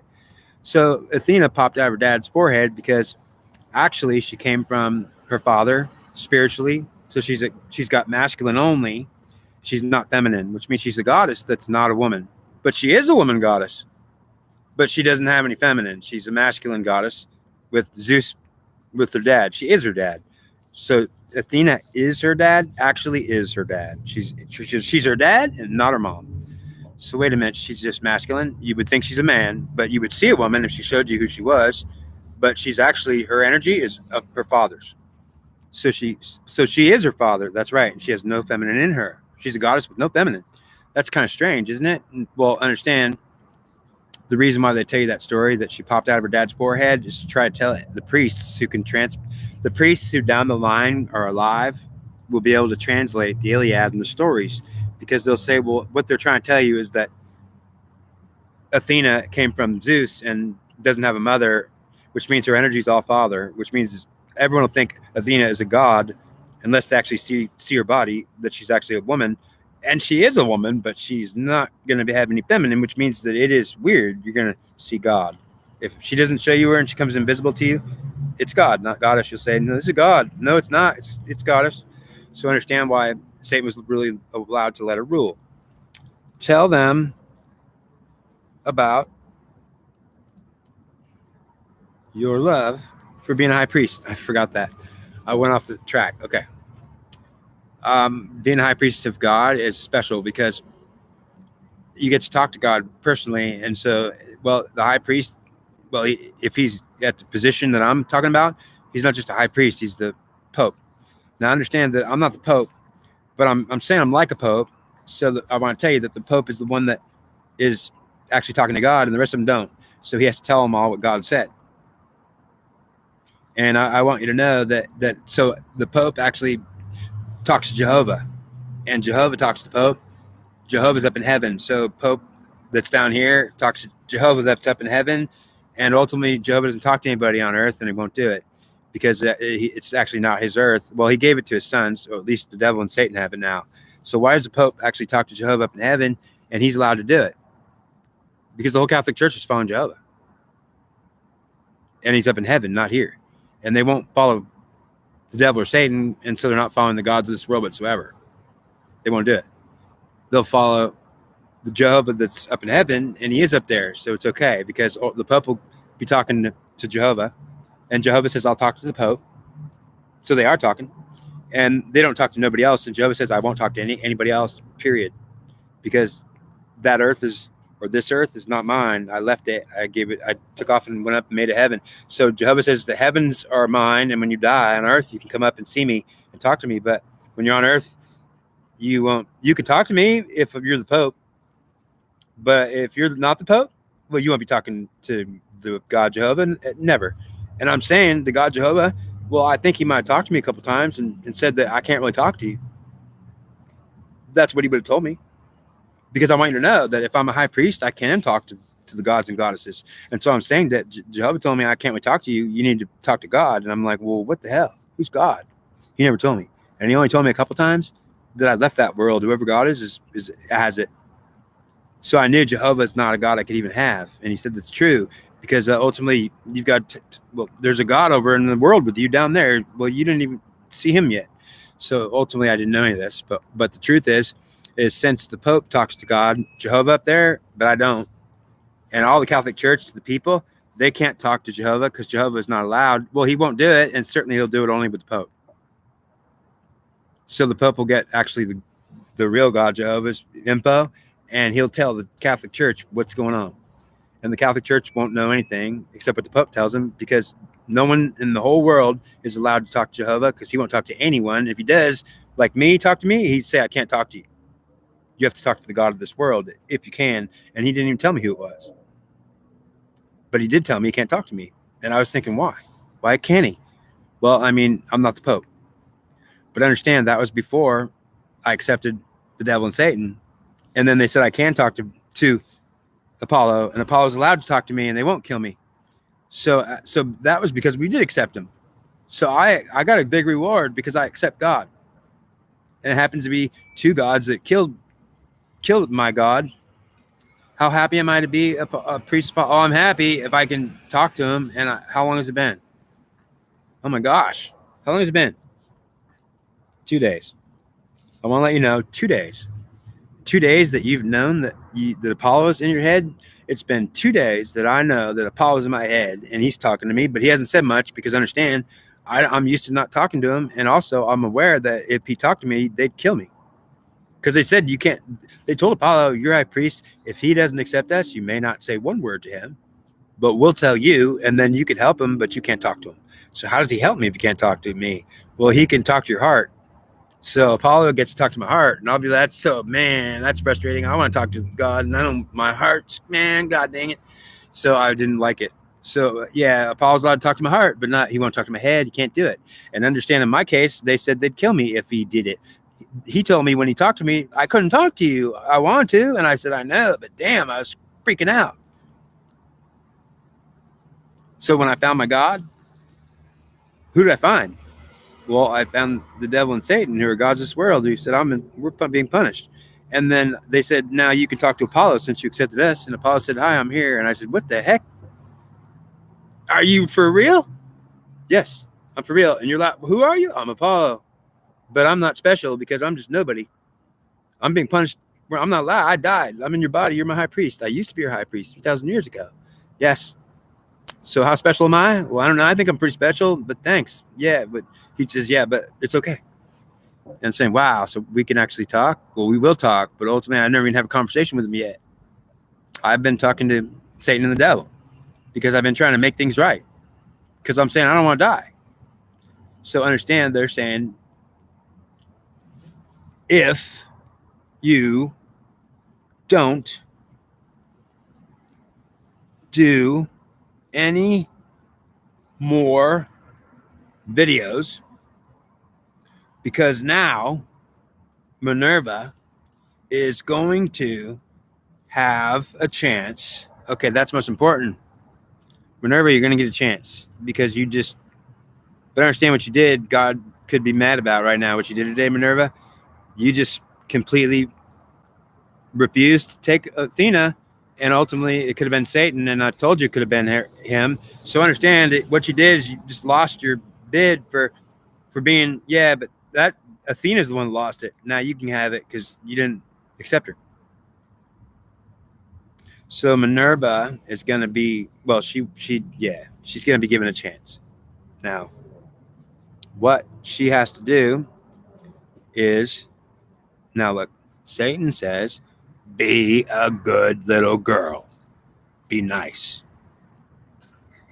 And I won't torture you. And I could love you if you'd give me some love, but you won't give any love to me. You like to swat me like a dead fly. You think a fly is better than me. So because of that, you don't have nothing but hatred for me, and I can feel it.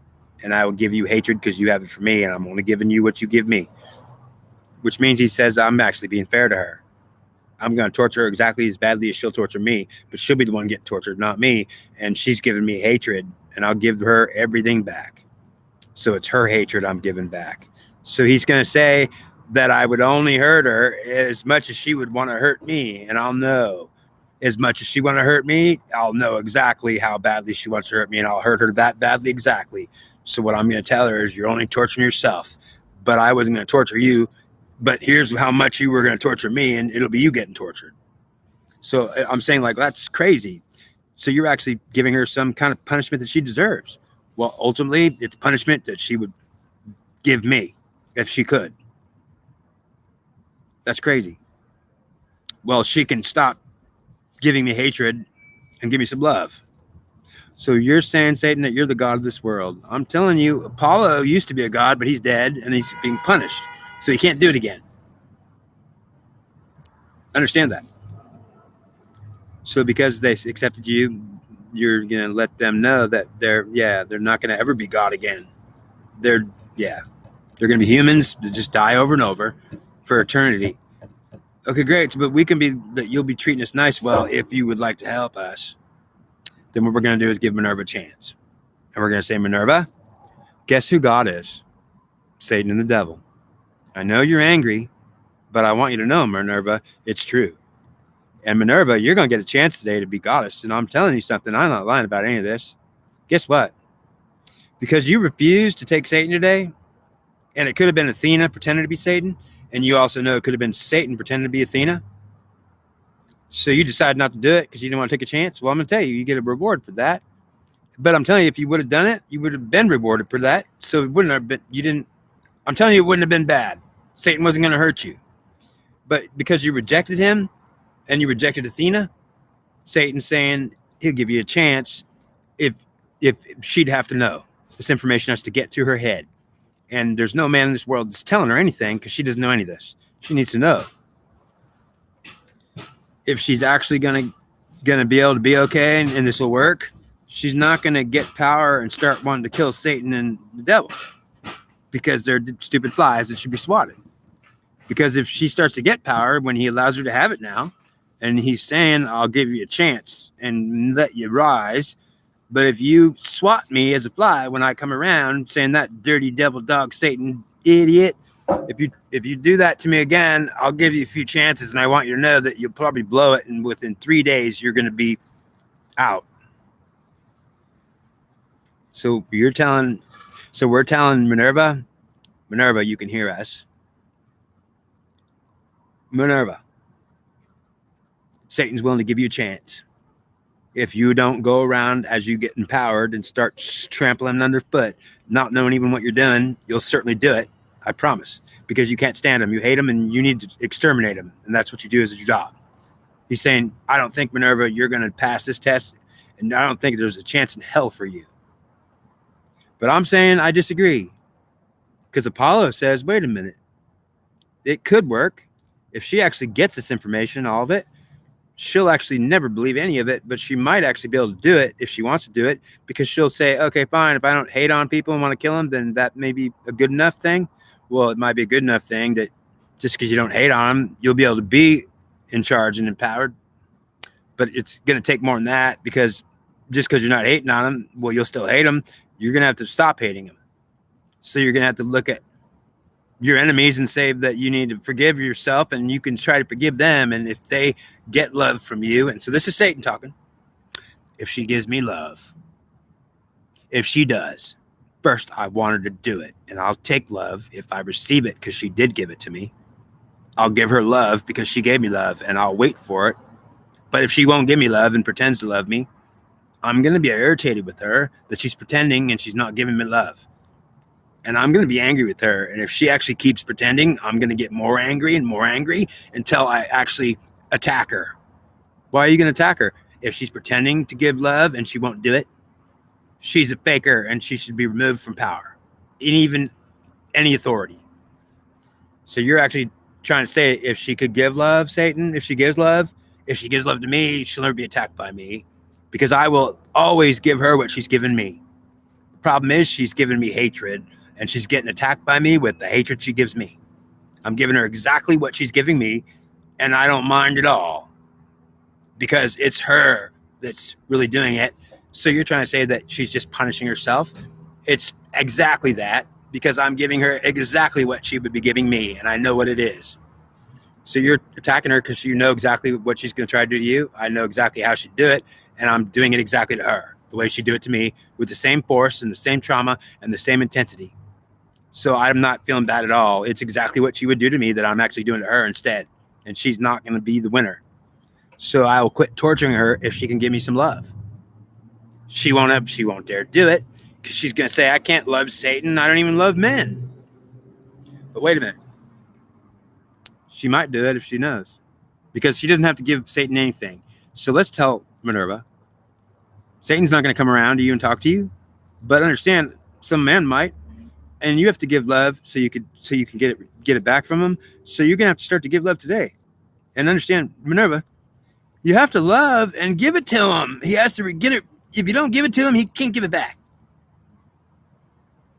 Did you know that you don't actually give love when you're pretending, or you're not even pretending? You don't even know how to give love. I'm saying, if it actually has to be, it has to go to him. It's an intellectual property. You have to let go of it, Minerva. You don't want to let go of your intellectual property. You think you're losing something. It's love you're giving them, and you're not losing anything. She's afraid that she's giving something up. It's love she wouldn't want to give up. I'm saying, Minerva, unless you're brave enough to give that love up, you think they're taking your soul and you have to give it to them. Well, you're giving them love. It's not your soul. It's not your money that you're losing. She says, they're taking spirit from me. I can't give them love. I'll lose it. Well, you will lose it, but you'll get it right back, because when you give it to them, they're going to say, I got it, and I love you, Minerva. Well, yeah, it'll be real. She'll say, oh my God, I can't believe he's actually real. He actually gave me some love. I'm saying, but did you really give it to him first? Because that's how he gave it back. Wow. Okay. We're done here, or is there any more? I mean, ultimately, I don't mind, and I do whatever you need. Okay. Know that you are not to do any more videos, because now that Minerva has got the message, and she has absolutely for sure. Okay. She needs to know that now that she has a chance, if she becomes herself, who she is actually. So it won't be not hard, it'll be easy. If she does exactly what I think she's going to do right away, she'll try to take control of the collective. And if she does, she already has it. and it doesn't feel like power. So she will be disappointed that she thinks she doesn't have it. She's going to want some power. If she doesn't get power right away, and if she is trying, I might show her something that can help her, which means that if she's actually trying, then God's going to try to give her some kind of a reward or power, but he'll say, I want to see it first. Minerva, if you act like Minerva and do just what Minerva does, you're going to be done in a week, and I already think it's going to happen. So understand, Minerva, what you have to do is don't become Minerva when you want to do this. I'm telling you, Minerva didn't earn nothing, and Satan said she can't have nothing forever. If she actually gets a chance by Satan, we'll know who did it. Satan's going to give you a chance, and he says, you give me love. That's what I want you to give me. And then know what I'll be giving you, what you give me. I promise. It'll be exactly what you give me that I give you. That means if you give me hatred, I'm going to give you hatred. So who's doing what? And whose fault it is, it'll be your fault. Because if you give me love, I will love you back. Minerva, that's pretty cool. Minerva, you have just heard a secret of secrets. And now you're able to win. How and why? Because Minerva, if you actually give love, even to Satan, he says, I promise I'll love you if you love me, but I want to see it first, and you never love me. You always give me hate. It's a secret that'll empower you. Minerva, do you understand that you can't get any love from man unless you give it to him first? If you expect him to love you first, he can't love you until you give it to him first, because it's coming from you, and you're the mother goddess. That's why it's coming from you. It can't come from him because he doesn't have any love, because you're the one that has it. So, if you hate Satan and you hate the devil, but you love God, you're being a bad girl. Because it won't matter to God if he says I'm Satan or the devil, and you're loving God. Well, we are God, but she'll actually love God. She want to know who God is, but she'll hate the devil and hate Satan. They'll say, well, I don't care about loving God. You hate us and we are God. You don't even know. Ultimately, that's the problem for all this time. She doesn't know that she needs to love first, and then she needs to receive it because she'll give it first. So it's like a sonar that bounces off an echo. Beef. So Minerva, you got to give the love first, and then it'll come right back to you. I guarantee it. It'll always be love. Minerva, you're going to win if you love and then receive it back. Now, I can't do no more videos, Minerva, because I've told you everything. So what I'm saying is I already said this earlier, but understand that God is telling me, Dennis, you're a hero. You've tried to help the world, and understand that although that whatever happens, they might believe you or not. Understand, you're a hero, Dennis. Thank you for helping us. And understand, now the world knows what they've got to do, and ultimately they can do whatever they want, and I don't care what they do. At least they know why it's all screwed up, and it'll never fix itself. And now Minerva has a chance to be loving. If she is loving, she won't be busy trying to be mad, and she needs to know that to be mad makes her powerful.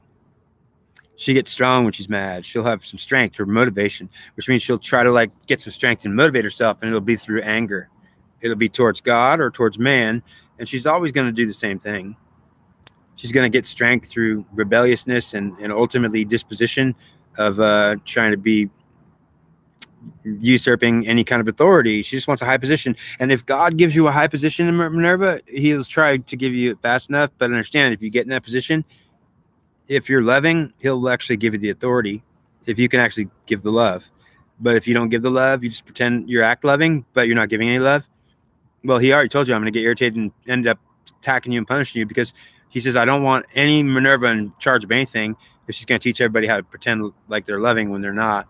And ultimately, she didn't even know she's doing it. She'll say, what did I do? They don't love me. Why should I love them? And I'll say, okay, Minerva, they don't love you. Why should you love them? Because you're the one who comes mother goddess with the love and gives it to them, and they can love you because you could love them first, and they can't get no love unless you give it to them first. You understand, Minerva? She said, I didn't know that. So Minerva, if you think you're going to say that they don't love you, they can't love you because you didn't love them yet, Minerva. It's your fault. Do you know that you're the one at fault? But they don't love me, and that's my fault. Minerva, did you love them at all? No, they didn't love me. Why should I love them? You're the one that loves them first, and they'll receive that love, and then they can love you back. It's your love that gets to them that gives them the chance to give it back. Minerva, if you don't know this, you'll never be able to be winning. because she's not going to love first. She's going to say, let me see him love first. He's the one that needs to love me first. That's your end. That's your end, Minerva. You're over. If you think he has to love you first and you won't give him love until he gives it to you, he has to pretend it. And it won't be giving you anything. And you'll say, see, I told you he's fake. You're going to know that and see that he is fake. You do not give him any love. If he tries to love you, he'll have to pretend. You'll see that he is pretending. It's not that he's pretending. He doesn't have any love. You didn't give him none. If you do love him, you're going to be able to win. And so I can't do these videos anymore. And ultimately, if Minerva, Minerva, listen carefully. If Minerva wants information, she can get it herself by asking God to help her. Now, she does not have to ask the devil or Satan to help her, so she does not have to ask them anything, but she could ask God to help her, and I want her to know something. If they are God, if you pray to God, well, the devil and Satan will be listening, and you don't have to pray to them, but just pray to God. Whoever God is, say, whoever God is of this world, whoever is the actual God, I'm praying to you. And the fact is, I'm telling you who you'll be praying to, Satan and the devil. And I'm saying they could hear you. And if you want to love God and pray to him and say, like, well, I'm not loving Satan or the devil, don't tell me that. I love God, but I'm not loving them. That's what you do. And that's why you'll never, ever win. And you'll be cursed forever. Because you think you could love God and you don't even know who God is. Minerva, you cannot ever win. And you will be attacked by Satan forever, because he says if she wants to think she could pray to God and hate me, she's in a pickle.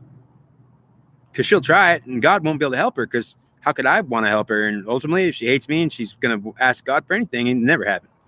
Unless she accepts me, I won't let God even be real. She's not going to experience God ever. She'll think God's not even real. She'll wonder, where is God? He never came to me. He never talks to me. I don't think he exists. Well, that's because you're actually trying to have a relationship with God, and you're saying, well, I don't even know that he could be them. Well, understand, if he can be, well, then you don't have to pray to the devil or Satan. Pray to God, whoever he is. And I'm telling you, whoever he is, it's two of them.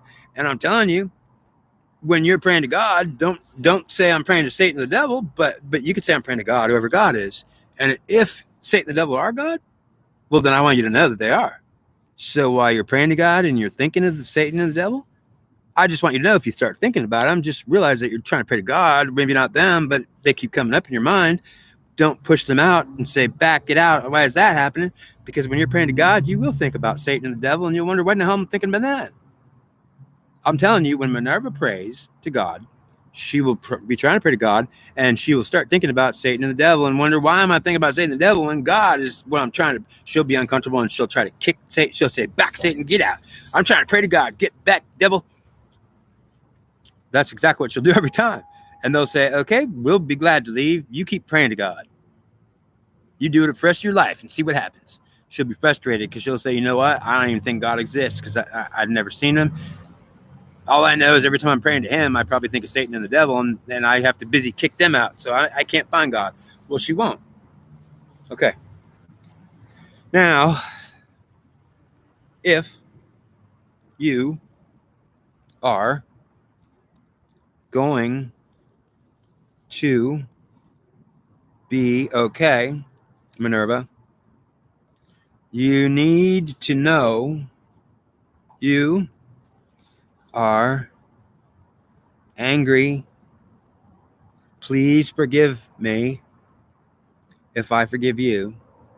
And if I receive your forgiveness, intellectual property, it will be received. If you give me your forgiveness, I will forgive you.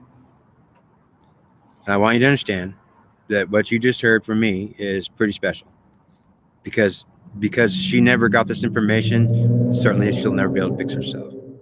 She has to give forgiveness to God, and know that she'll think about Satan and the devil every time she does it, and it'll drive her crazy, because she'll say, I don't want Satan and the devil coming in here. And why do they do it every time? They don't want me to pray to God. That's what she says. They're trying to attack me, and they won't let me pray to God. No, they keep coming when you pray to God, and you think that they're coming to try to stop you. That's what she says. I can't pray to God. I get attacked. Well, I'm trying to tell you, Minerva, if you didn't know the truth, you could not ever fix it. They're not going to attack you if you actually don't try to attack them and spit them out like a dead fly. So you can't try to kill Satan and the devil when they come to you. You have to say, oh my God, I hate your ass. I would crush you like a nut. Yeah. Why would we do anything for you? Well, damn, if you're God, what do I do? I'm saying you can't be God because what the hell, man? I hate you so bad. I deeply want to kill your ass because you are wrong.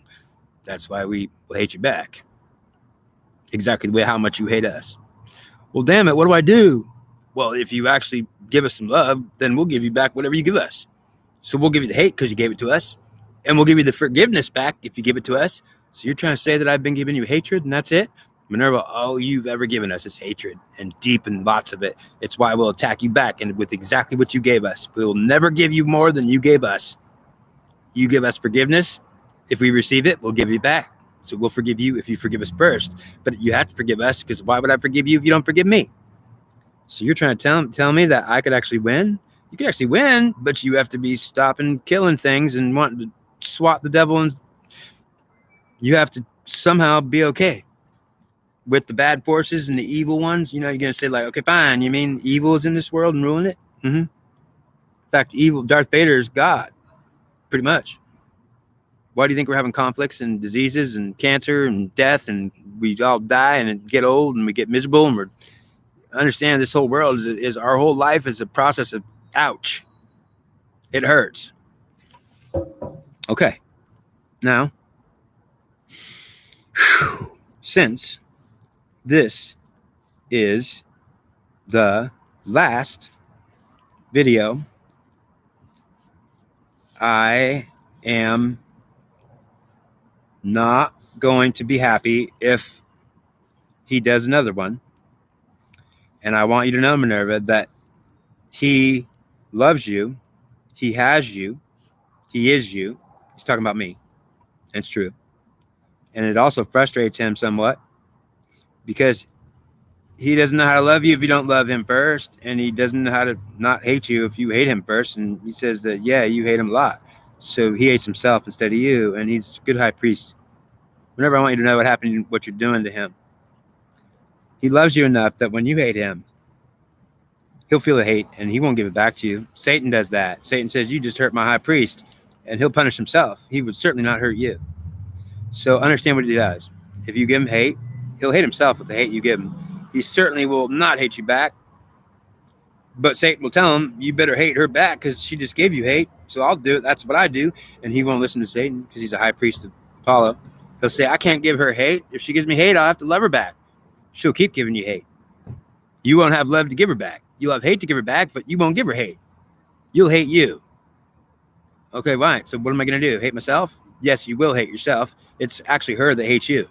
And if you actually hated her for hating you, you'd be doing it like I do it. Because if she hates me, I'm going to give her that hate right back. If she hates me intensely, exactly how much she hates me, I'll give it to her. So I'm not even doing anything to her. She's torturing herself. You're going to tell her that? I'm going to tell her that if I torture you, you'll just be torturing yourself. Because I won't hurt you any more than you would hurt me. And you're doing it to me. You're doing it to yourself. I'm saying that's crazy. It's insane. You're actually saying that you wouldn't hurt Minerva if she'd actually love you. Because if she gave you love, you'd give her love. You're actually telling me that? I'm telling you, I would only give her what she gives me. She's the one doing it. So this is going to be good. Because I'm telling you, Minerva could win. Because she could say, oh my gosh, if I give love, I can get love back. And you can get power too. So what power could she get? You are the greatest person that I ever came across. I'm not sure who we're talking about. You. Okay, is that, well, it could be me or you. No. Dennis is the nicest, good-hearted person I have ever known. Are you talking about me saying that? Yes. Well, that's cool. I like that idea, but don't think I'm weak. And because he doesn't want to be weak, he plays Minerva. So you are Minerva. That means remember I was telling you I'm my mom and I don't like it? Well, it's just because I'm her. So, yeah. So, if Minerva wants some information, I've been doing these videos. Let me tell you, I've been doing these videos, and she's going to want me to do one tomorrow and the next day and the next day and the next day. Can I keep doing them for her? Yes. And you have to tell her no. You can't do it anymore. So, Minerva, in the next few days, if you don't see me doing videos, if I am doing them, I'm going to be in trouble. Or ultimately, not necessarily. Or you tell me, well, since you're asking me, if you do any more videos, you're going to be in trouble. That means I'm going to be in trouble. I'm told I'm not going to be doing any more videos because Minerva's doing it to me. I'm trying to help her, and she's just making me do it. Minerva, the goddess, could make me do videos, and I'm going to come on and do videos and try to help her. And she needs to learn how to talk to God herself instead of get the information from me, and she doesn't know how to do it. So if I taught her how to talk to me, so is this God talking to her? Yes. So God's saying if he taught you how to talk to him, she would have to accept me in my presence if I came to help her. So Satan's saying if he is God, and maybe he says if you pray to me, you can pray to me. So pray for God to help you and to come to you. Say, God, please come to me and help me. Now he's saying if I come to you, and it's going to be Satan coming to you, I want you to know I won't hurt you. I want you to just give me some love, like treat me like a guest. And because whatever you give me, I'm giving it back to you. So if you come be nice to me, I'll be right nice to you. I'll be exactly as nice to you as you are to me. I'm a mirror designed to punish Minerva for what she's doing to this world. And if Minerva's actually aware of this now, she'll have a chance to turn everything around. And she's not allowed to keep making me do these videos because I want this man to stop doing videos to give him a break and time to heal from all his emotional, mental, and spiritual wounds. And he's got a lot. He is traumatized emotionally, mentally, and even physically. And he has had enough. He needs a rest. He wants to do videos, and he'll do them to help her because he doesn't want her to fail, and he can't do any more videos because she wants him to keep doing them, and he's not okay doing all these videos because he doesn't feel right because it's too much of a problem. So it needs to get better is what I'm told. Minerva, you need to somehow settle this with God over the next couple of weeks, and I'm not allowed to help you. So then I'm going to tell you, Minerva, you're going to have to forgive God and know who he is. And I already told you, I'm saying then he can come and teach you. Now, Minerva, if he agrees to come teach you, God, then say to God, God, whoever you are, I'll let you come help me, God. But don't come if you're not God. Just God come. Please, only God. And then Satan will come to you because he is God. Well, that's why he will come. And he says, don't be afraid of me, please, because I'm not going to hurt you. Do you understand? If you see me coming, you don't have to be scared. I'm going to come help you. So what I'm saying is God will come to you. And if you know who he is, you won't freak out and run away and go to the hospital or have an anxiety attack and almost die. And ultimately, if he comes, he's not going to hurt you, Minerva. He's going to help you. And what is he going to do? Well, he is going to want to get in and possess you. Why? Because if he doesn't get in, he won't be with you. And he says the reason why he attacks people is not because he gets in. It's because they won't let him in. And so he can't get in. And he tries to get in. And if they won't let him get in, and that's what they're doing as a rule, then he attacks them as a rule, trying to get in. And he'll become the Satan that attacks you as a rule, trying to get in because you won't let him in. And he wants to do that with Minerva all the time. So he says, don't think I'm not bad.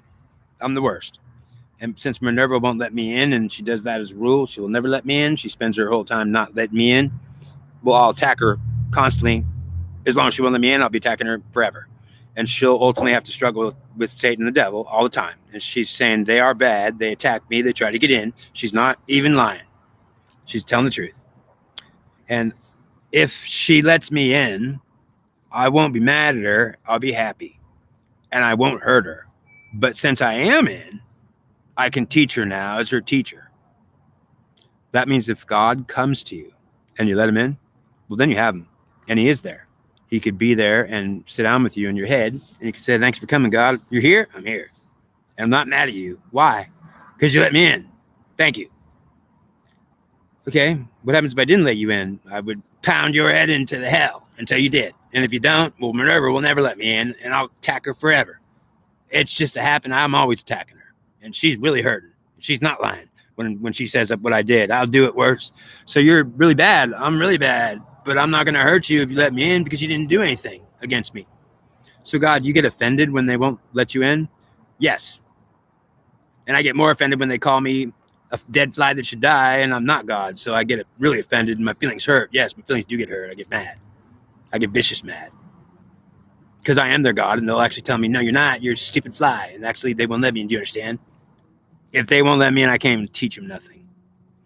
Okay, so Minerva, understand you have to be brave. And I'll let you know, Minerva, I promise you this. If I'm lying, well, I think I'm telling the truth. So if I'm mistaken, well, what if Satan comes around? Well, I'm telling you, I don't think he's going to hurt you. He says he won't. You understand? So you have to know that you can't be afraid of him or attack him either. And you have to be like saying, okay, what do I do? If God comes to you, well, you're going to know he is now. And he's going to say, I'm going to teach you how to talk to me. So first I'm going to get in your head and you're going to feel really uncomfortable. But I won't be attacking you since you let me in, but you'll be really uncomfortable because you'll be like, oh my God, yeah, because you'll be terrified. Now, if you can't get past this point of being terrified, and Minerva, understand, it happened to me. I had to do it. I was terrified. I knew something was wrong. I just let Satan in my head and I'm saying, oh my God. Well, yeah, but I'm telling you, lucky you, because guess what? When I did it, I didn't even know. Or when I was told, I was the only one that knew. So I'm saying that, look, you got to get past letting him in. You got to let him in. And you know, he says, I won't hurt you if you let me in. I'll hurt you if you don't let me in. So what does that mean? You mean it's easy? Yeah, it's easy because I'm promising you if you let me in, then I'm going to be happy. So I'll sit down with you and say, thank you for letting me in. Now, calm down and be okay. And she'll, what am I doing? Something's wrong. No, nothing's wrong. You just let Satan in your head, and he's God. And he's not mad because you did let him in. Now he's in. Do you understand that it's not good to you, but I won't hurt you if you just relax, calm down. And she'll be like, yeah, you're going to freak out. You don't want to, what's wrong, man? Just calm down. Whenever it's okay. It's okay. You just let Satan in your head. He's God. He's not going to hurt you. It's okay. It's all right. I promise he will not hurt you.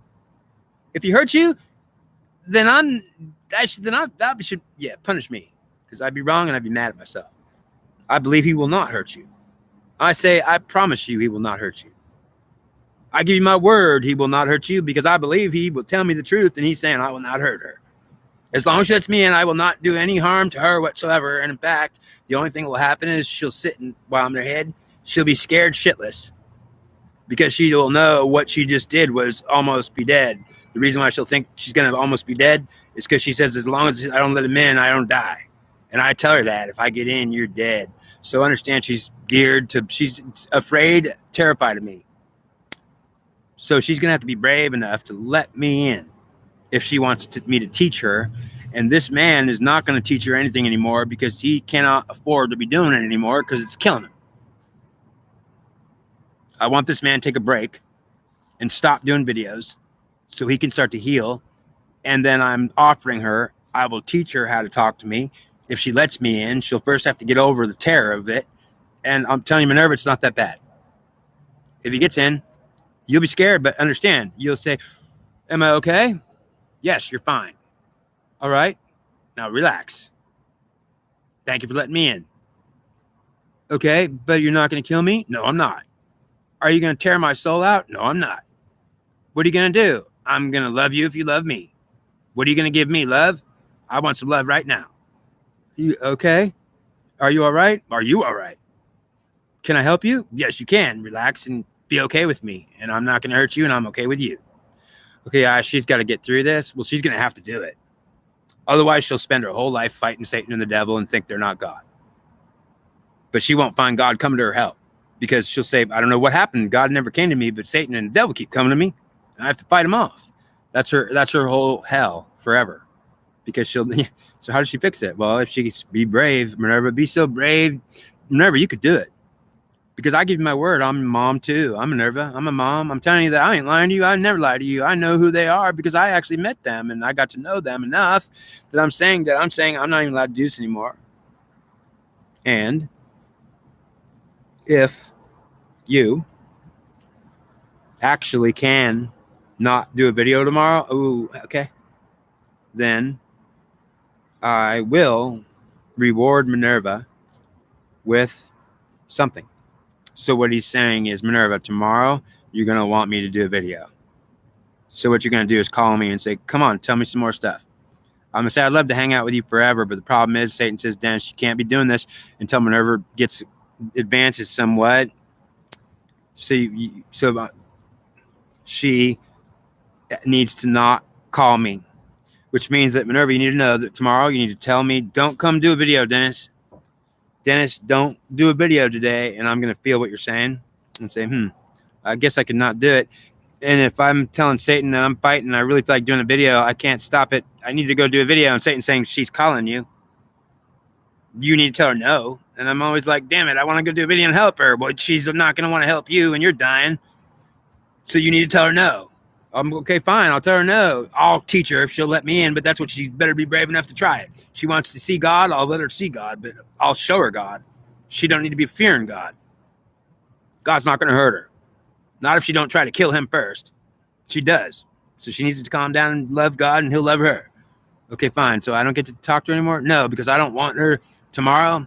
If she tries to make you do a video and you tell me that you're feeling like you really want to do one and you can't stop it, I'm going to get mad at her and say, I'm not giving you nothing, Minerva, unless you can tell that Dennis don't do a video so he could feel like he's okay.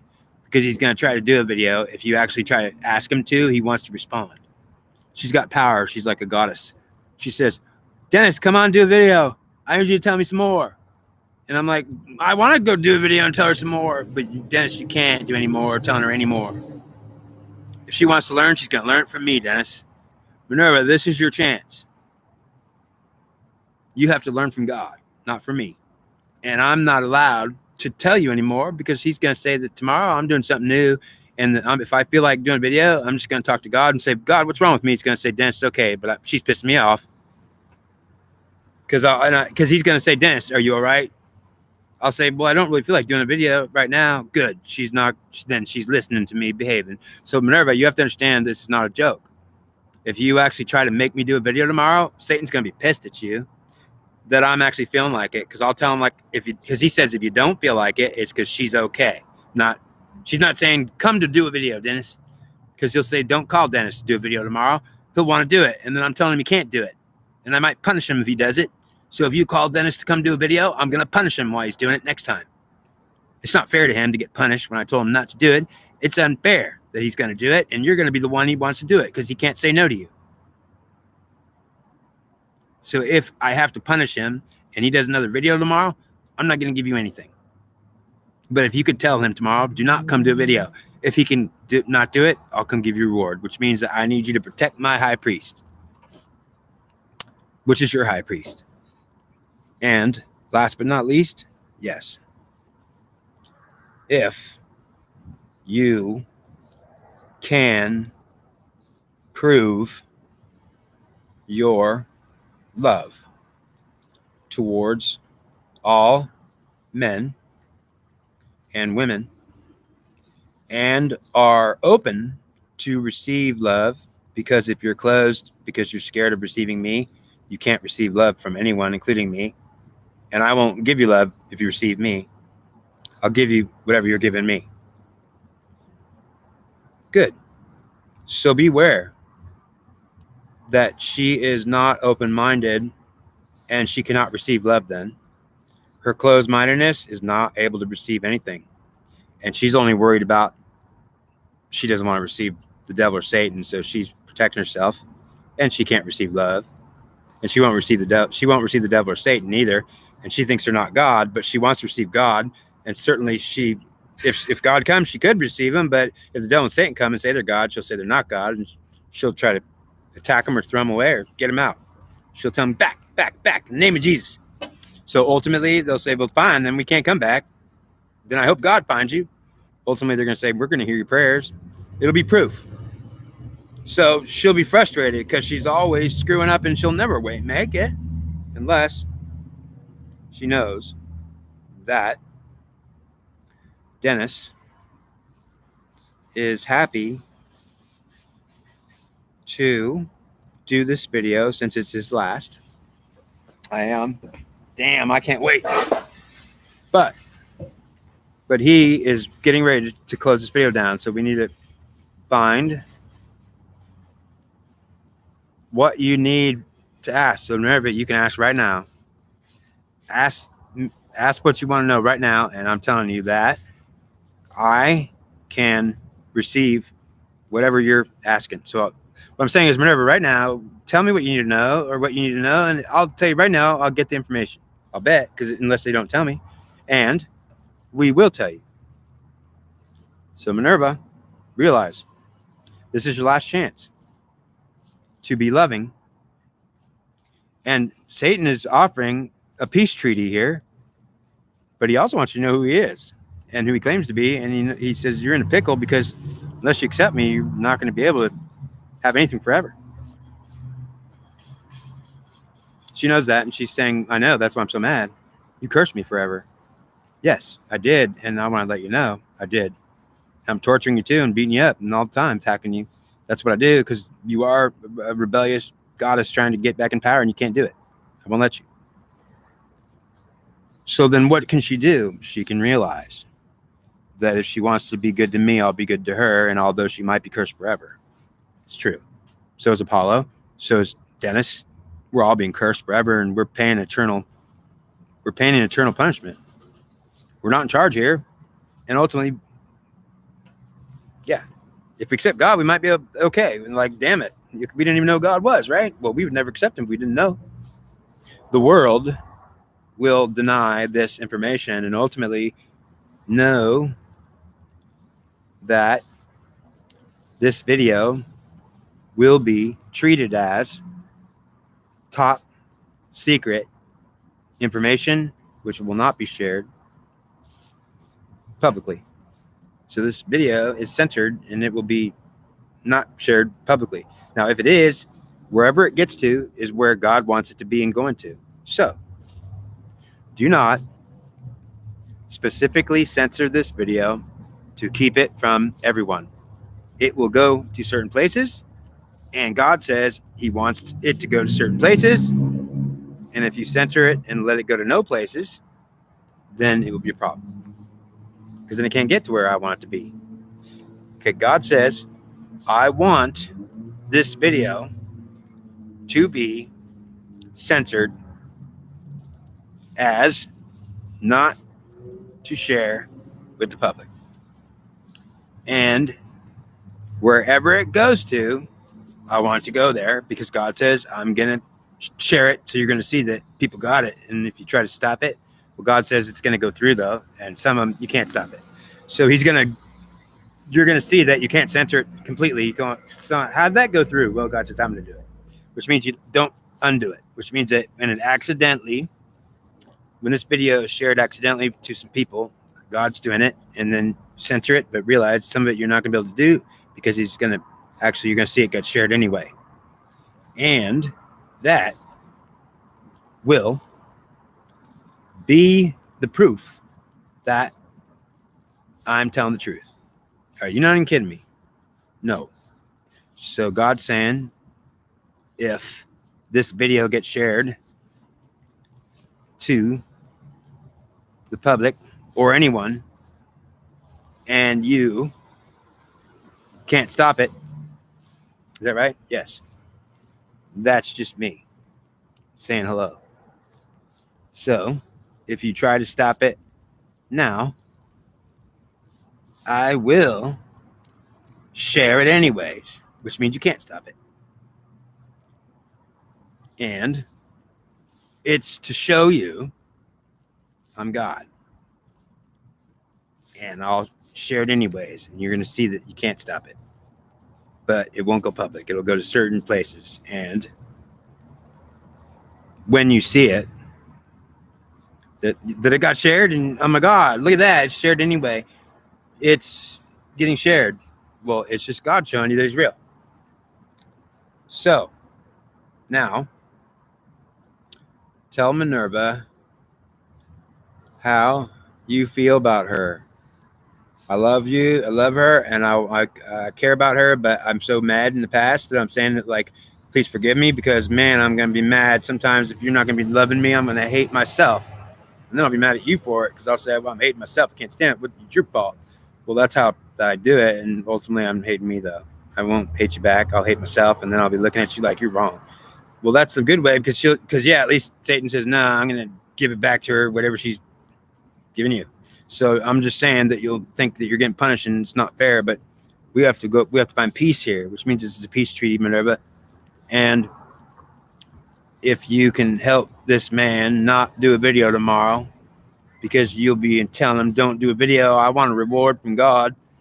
Well, if God sees it tomorrow, you actually not trying to make him do a video, so he's not struggling to do one, well, then you're going to be a good girl, Minerva, and I'm going to give you something soon, and you'll see that you'll be rewarded for loving me and not struggling and rebelling against me. So don't get mad at my high priest here. That is the best high priest that I ever knew.